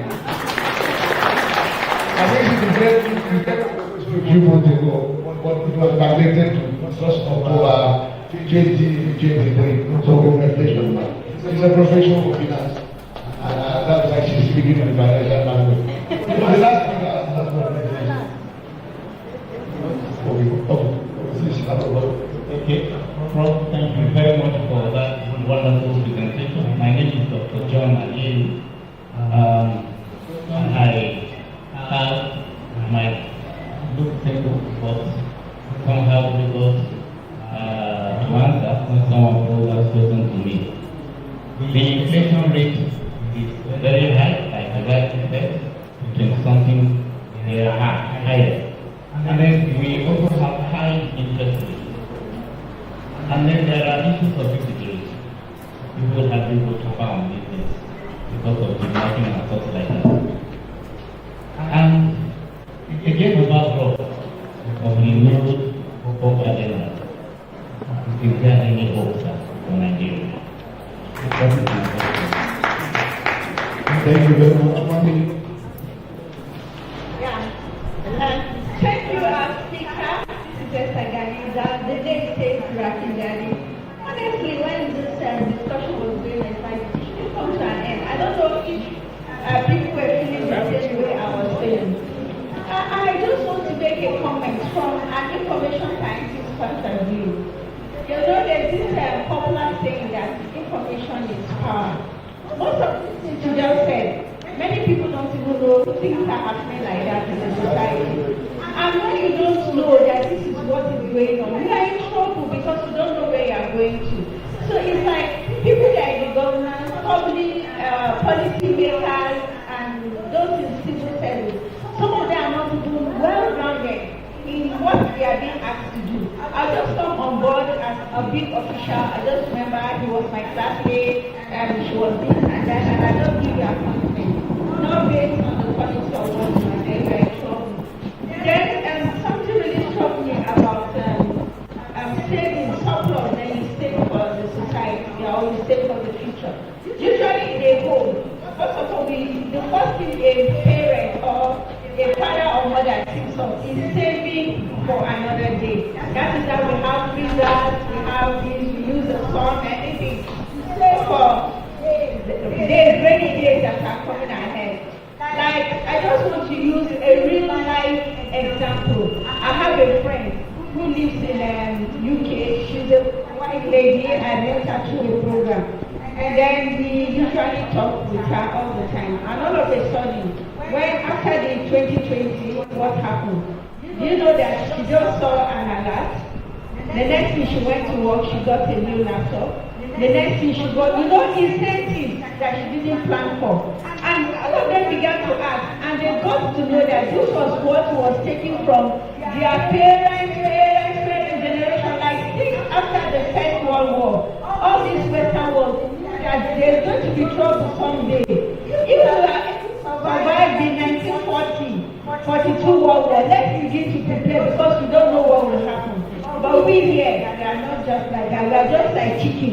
We eat, we are never satisfied. Even when we don't have, we still want to eat more. So thank you, congratulations. I don't know whether you are supporting eating or saving. You can, when the situation is good, but the situation when people are barely surviving. That's why I used to say, honestly speaking, we have detention. We take out. But at times they are not giving the hope. At times when they are giving the opportunity, they forget and know how and start playing to the element. And that is the challenge. So that we have the best of economic advisors. We have intellectuals that are standing outside this country and at least expert, but back and go, there is a problem. We have to go back to it. And I must celebrate our speaker who I'm giving another 2-3 minutes to wrap up some of the comments that people have said.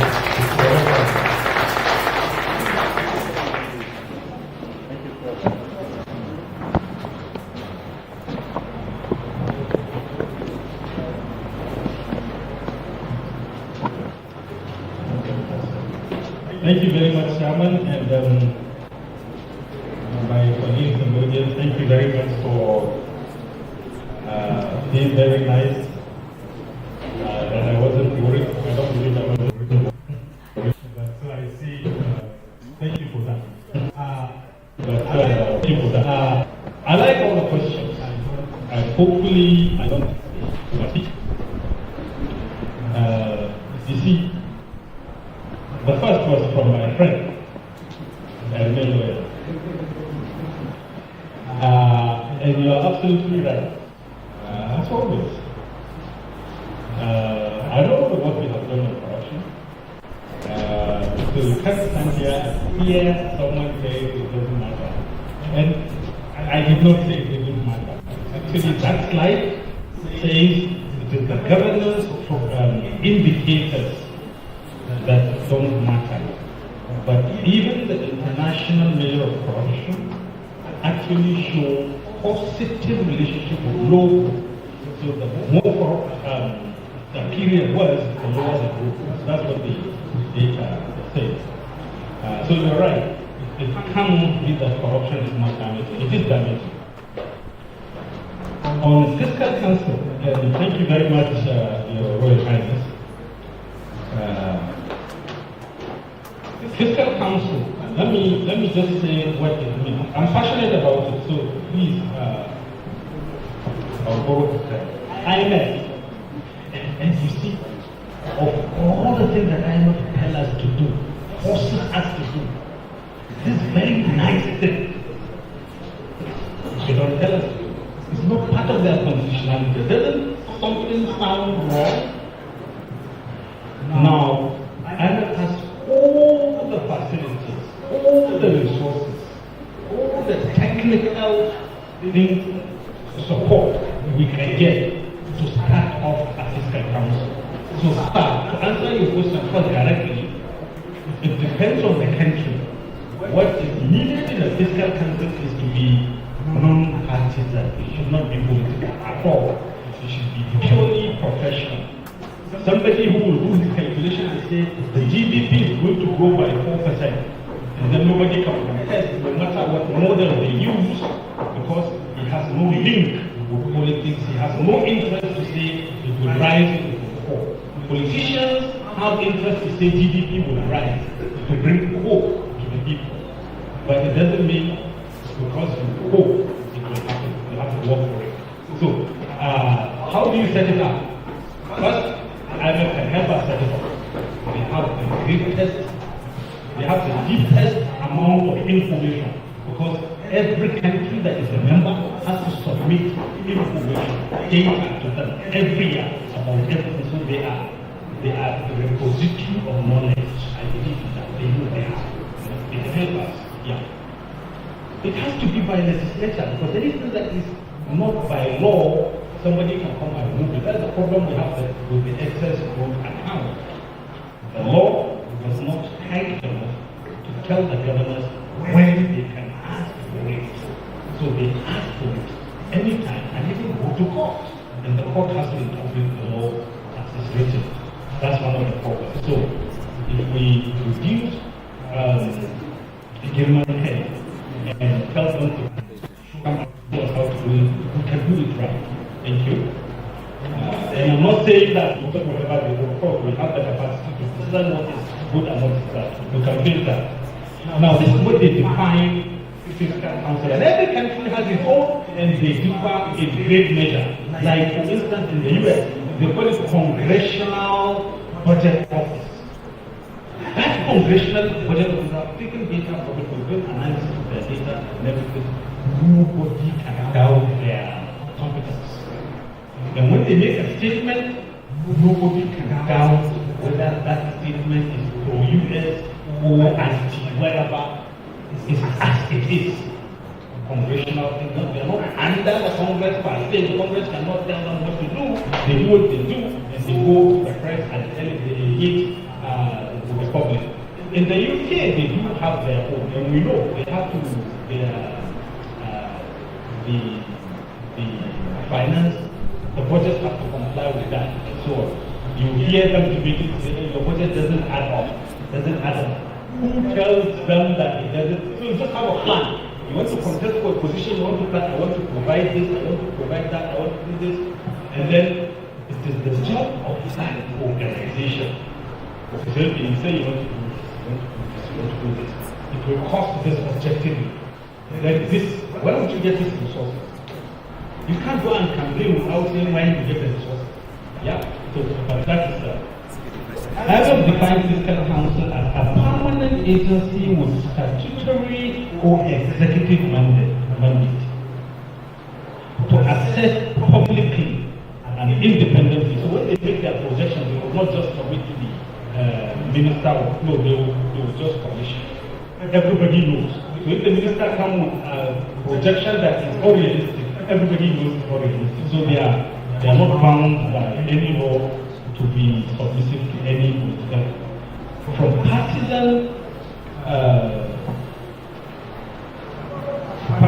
influence, government fiscal policies, plans and performance against macroeconomic objectives take the relation to the long-term sustainability of public finances, medium-term macroeconomic stability and other financial objectives, including the provision of macroeconomic and budgetary forecasts.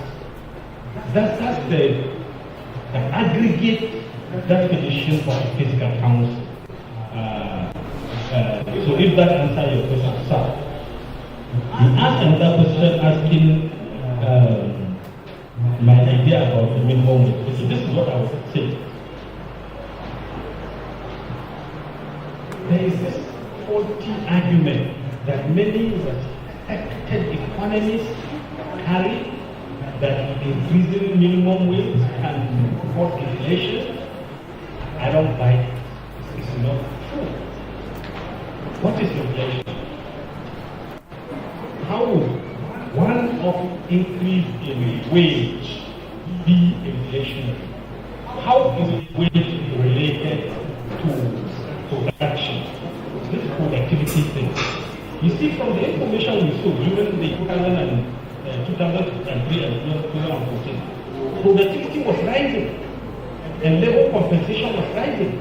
So the more productive we are, the more we deserve. For the private sector, they can't give what you don't produce. They are only sharing what you produce. So if I employ anybody and they put together resources and produce, it's going to just share of his contribution. So I'll leave you with that. Then the issue of election. No, sir, absolutely not. I also believe that the words of a democratic government is better than the best of military government. Let me tell you. It is only when it does not affect you you think military is better. So elections are a necessary feature of democracy. A necessary feature of democracy. It is the incentive for politicians, and then elections then have to happen. It's just a matter of time before we perfect it. It's just a matter of time. But we will perfect it like many other developed countries have perfected it. Then, advisor to government. Let me tell you, the first thing that happened in 2015, when a new government took over, was to remove any structure of government that is not backed by law. Let me remind you, there used to be something they call Minister of Finance and Coordinating Minister of the Economy. Yeah? That's a position that the government of Jonathan did. What did it mean? It means he had his own agenda, his vision, his political vision to transform Nigeria. It's called transformative agenda. That's transformative agenda to transform Nigeria from agrarian or cultural to diversified modern industrial. That's it. Everybody knows it. Everybody knows that agenda. It was popular. It was popularized. The Minister of Finance is there as a Minister of Finance, but there is a coordinating Minister of the Economy who coordinates the activities of all the economic ministries. All the economic ministries were coordinated by the Economic Management Team, headed by Economic Management Implementation Team, headed by the coordinating Minister of the Economy. That's a near perfect structure for economic governance. So you cannot present any idea from your ministry without passing through this economic management implementation team. And they will go through it and see how it relates to other ministers' agenda and how it fits into the presidential transformation agenda. If it doesn't fit or is conflicting any of the goals or effort of another MDA, then it is the work of the chief economic advisor to pick that proposal from that minister, sit them up and correct them. If there are two ministries conflicting in their proposal, they come together, we start them up.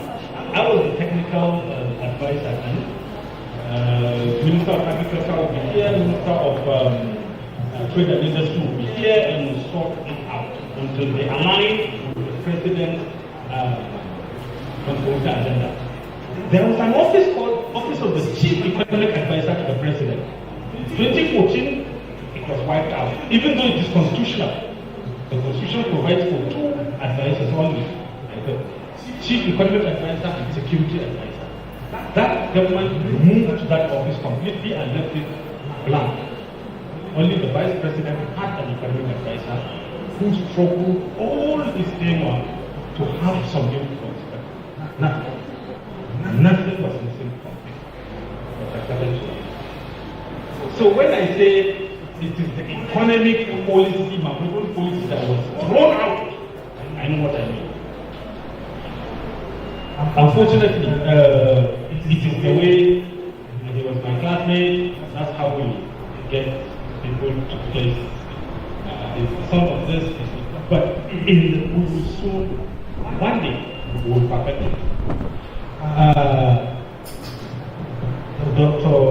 John Aliyu asked this question, and I'm happy with the question, and I know the depth of the question, so I'm not taking it.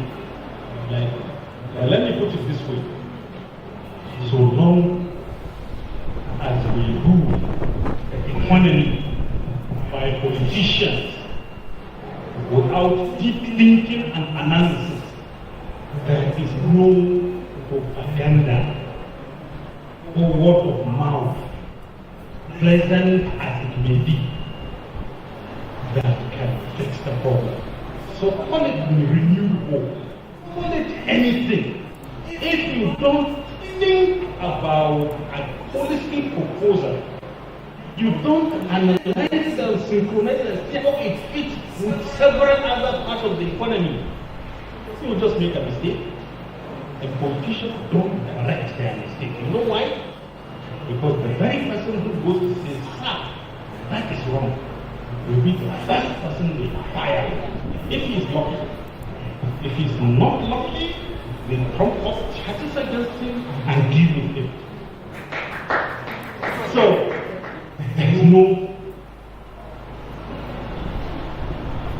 hope or renewed hope that you can say without doing the work and doing your analysis. Economics is economics. There's no magic in it. There's no magic. If you remove subsidy, there is no Jupiter that will tell me that it will cost me more to power the generator.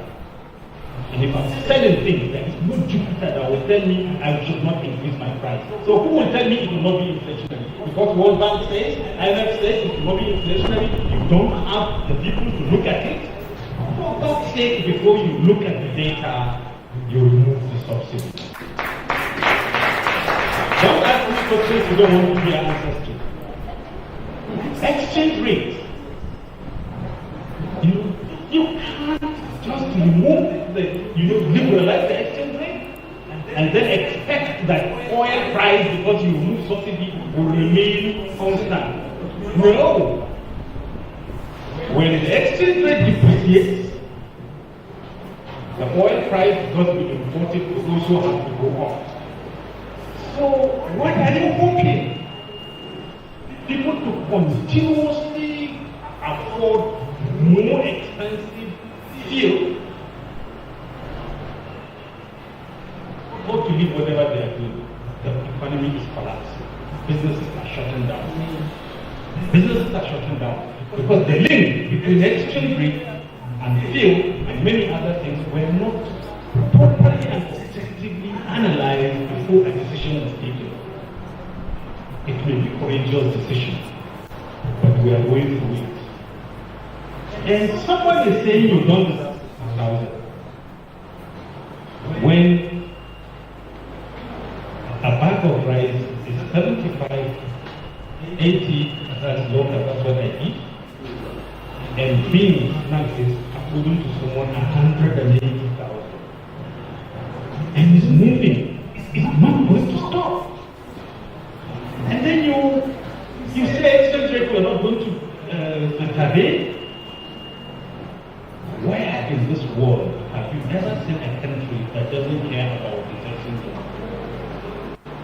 Floating, pure float, the kind we operate, William Buyer, William Seller, is the first in history in Nigeria. Challenge anybody to tell me where a country runs William Buyer, William Seller for exchange rate. Exchange rate is a special price.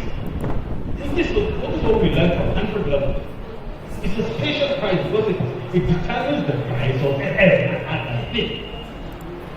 You just let it go, and we want the private sector to thrive, it will not. Thank you very much. The question about surplus, I absolutely agree. We need to see. We need to see. In fact, if you don't see it, you will habitually be, just like in a personal example, if you be begging someone who has saved, who has more, has surplus to give you. That is what will happen to the country too. Always be looking for loan. The loan comes with packages. Thank you very much. Thank you very much. And I believe the problem we have as a country is leadership. When the data they gave us before 2014, and then after 2014, we find ourselves where we are today. Thank you very much, sir. Our time is fast, President. I want to sincerely appreciate your patience. I promise that the next minutes we are done.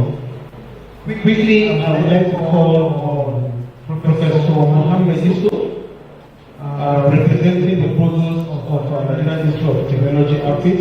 Just give us a very short speech on behalf of Prof. This is that you have the less than 3 minutes. Your Royal Highness, I hope you are not giving us that. Sorry, sir, because we won't take a good photograph with the Chancellor as well. Thank you, sir.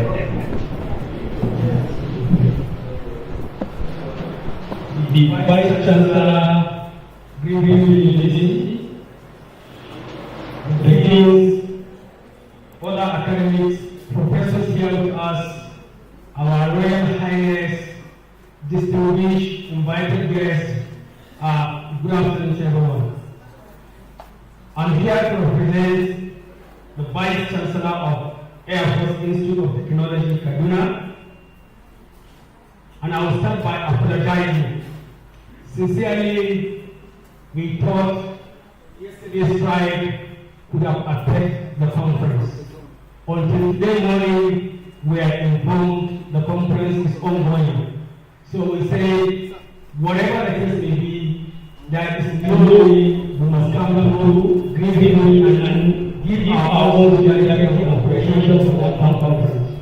Honestly, because Professor Ali University Radhadadi, like his writing is a friend, but only he is a mentor. And Aliu Sanusi Rafindani have said it all. And I'm coming from the economics background as well.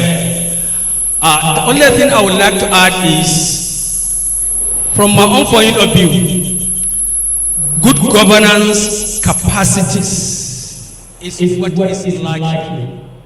Why I say good governance capacities is because what we need is the ability to enforce the critical rules where it matters. Economics is the policy.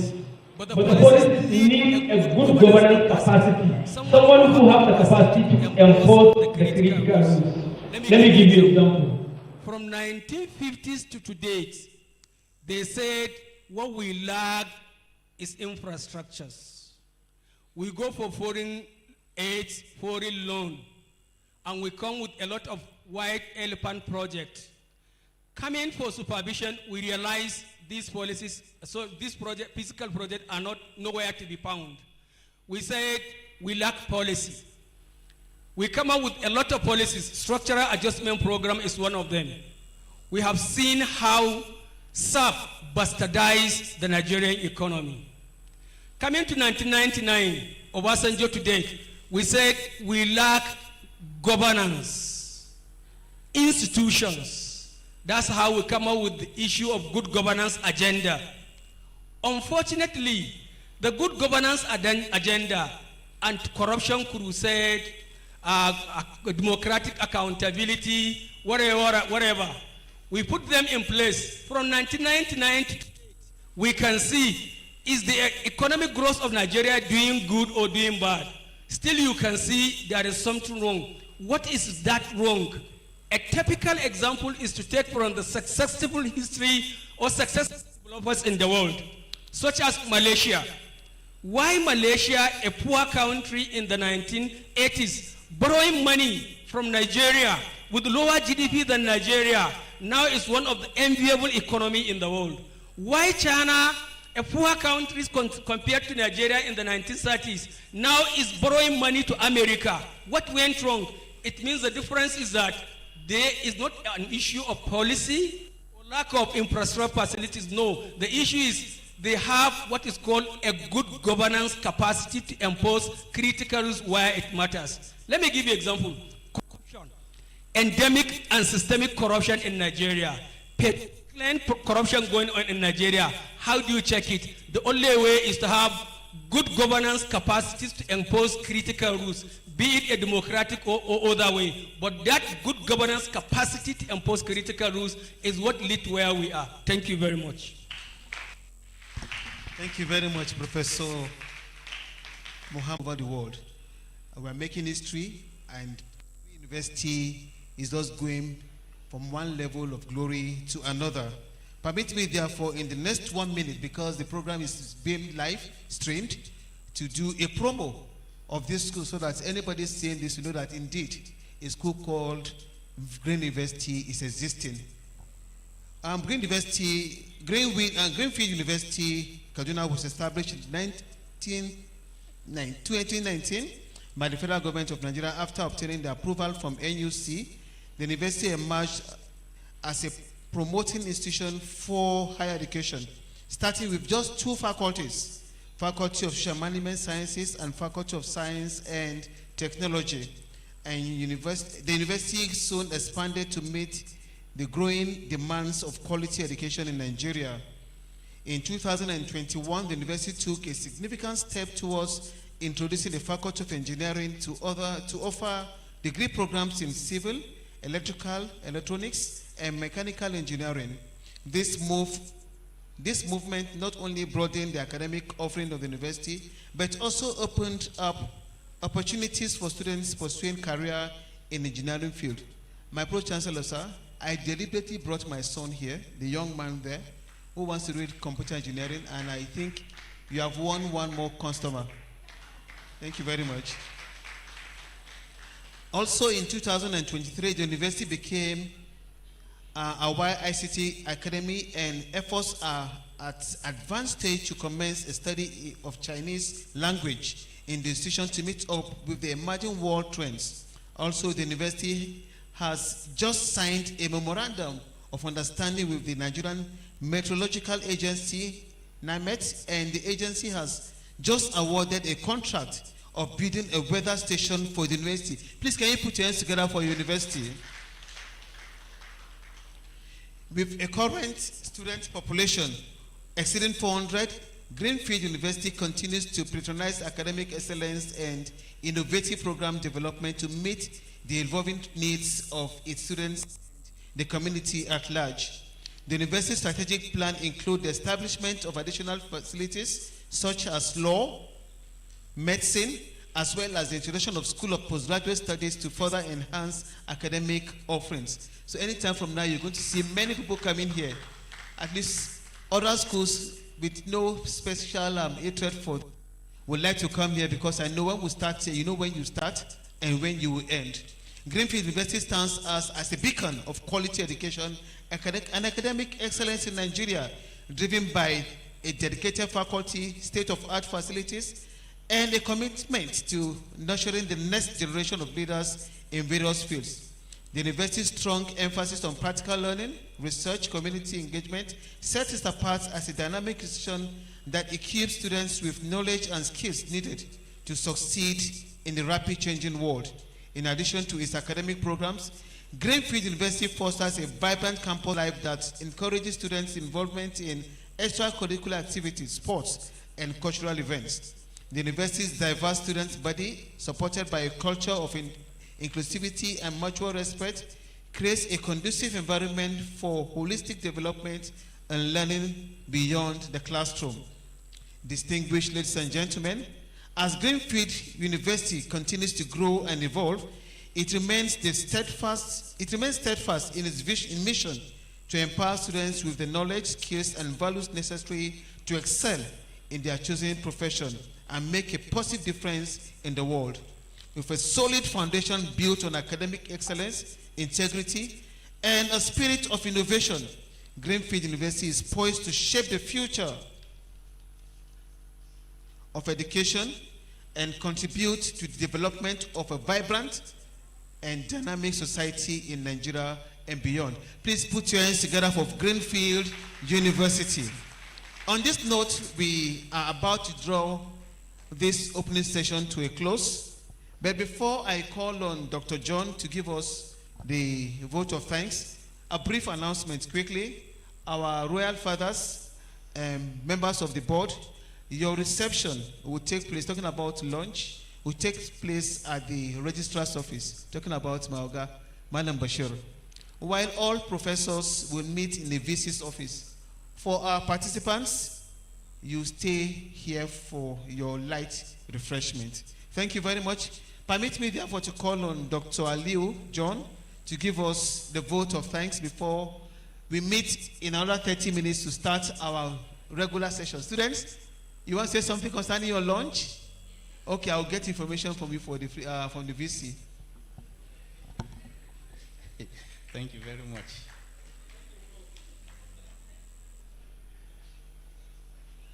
Distinguished ladies and gentlemen, beloved friends, intelligent listeners, permit me to commence this vote of thanks by expressing sincere gratitude to God Almighty for successfully bringing this opening ceremony to pass. Let me also thank our Pro-Chancellor, Engineer Chief Mwakacha, who's I don't really know the source of his energy, but he's been a source of inspiration to us. Please, a round of applause for our Pro-Chancellor. The VC has also been there supporting us, and the registrar, the acting librarian, all the university management. Please, a round of applause for them. Thank you very much. Now, our lead paper presenter, I cannot thank you enough, sir. We all were looking forward to your presentation, and your presentation did not only live up to expectation, but you delighted us. Thank you very much, sir. We also want to thank Dr. Jamil, the one that you came with. Thank you so very much. Professor Yusuf Mohammed, the key note speaker. Sir, we thank you for coming. Say us well to the provost. We are truly, truly grateful. We also are very, very grateful to a member of the Governing Council of the University who is here, Mr. Nathaniel Layab. Please, a round of applause for him. He's always with us, always inspiring us. Now, I cannot leave this place without thanking the press. Otherwise, they will go and write terrible things about this conference. So please, members of the press, a big round of applause for all of them. Thank you very much. And we have Professor Marian Abdu, the first female professor of finance in Castle. We have met severally conferences and workshops, and anywhere she's talk, you know she is a woman of substance. She'll be here with us plenary session. Please, another round of applause for her. Now, if I have missed out anybody, please pardon me, but I must also say a big thank you to my very good friend. We've been together for over 30 years. The MC, Master of Ceremony, Professor Joseph. Thank you very much. A round of applause. Now, before we depart, I also want to announce that there will be group photograph outside. Members of the high table will take the photograph first, and then later the participants, and then later students. So don't also go students. You will also partake in the photograph. Once again, thank you for the joy. Thank you for the opportunity of sharing views on the same platform with you. May the love of God and the majesty of the Most High return you safely to your various destinations. Thank you, and God bless you all. A round of applause also for me. Thank you. Thank you very much. Before we go, it's the tradition when we do conferences like this, and we have lead paper presenters as well as keynote speakers to appreciate them. And I know Greenfield will not do anything contrary. But before that, the students, the Vice Chancellor said he has something special for you. Am I speaking, sir? Thank you, sir. Clap for your Vice Chancellor. Okay, we want to quickly call on the representative of our keynote speaker. Please come forward, sir. And I invite His Royal Highness to please receive and present this gift on behalf of Greenfield University.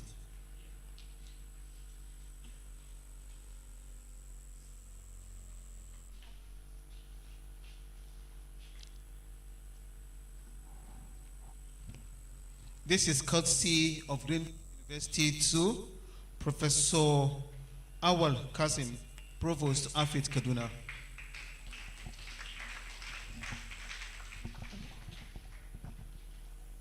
As it reads, Award of Honor and Academic Excellence, presented to Professor Awal Kasim, Pioneer, Afit Kaduna, in recognition of your commitment to academic research and your immense contribution to knowledge.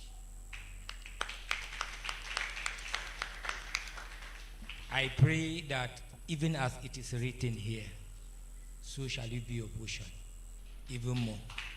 Congratulations, sir.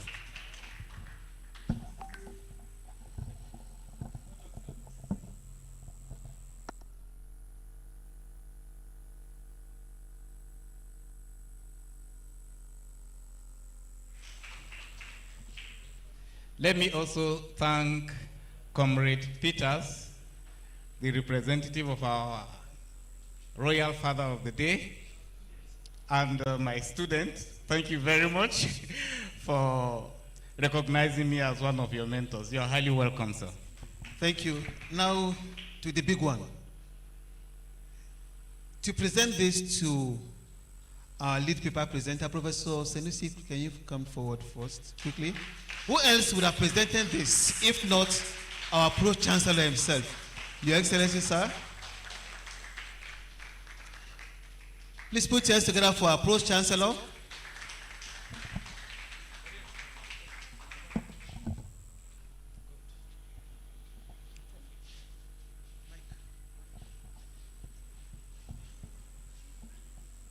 This award of honor and academic excellence is presented to Professor Sanusi Rafindadi, Department of Economics, ABU Zaria, in recognition of your commitment to academic research and your immense contribution to knowledge. Thank you so much.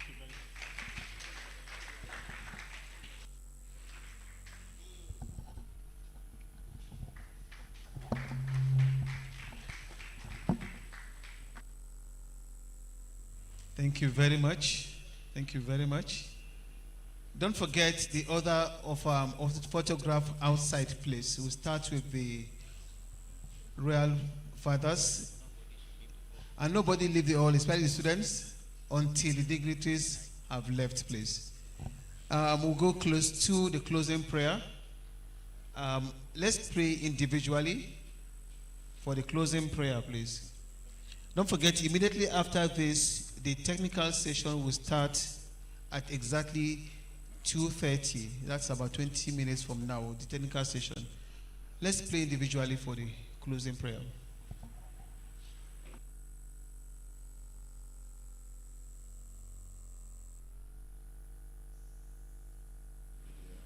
God hear our prayers. Please don't forget for the reception, the professors will be in the VC's office, while our Royal Fathers, board members will go to the registrar's office. The students and participants should please stay back here.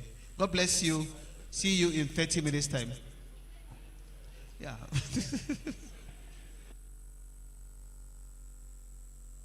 Let's have the order of photograph outside quickly.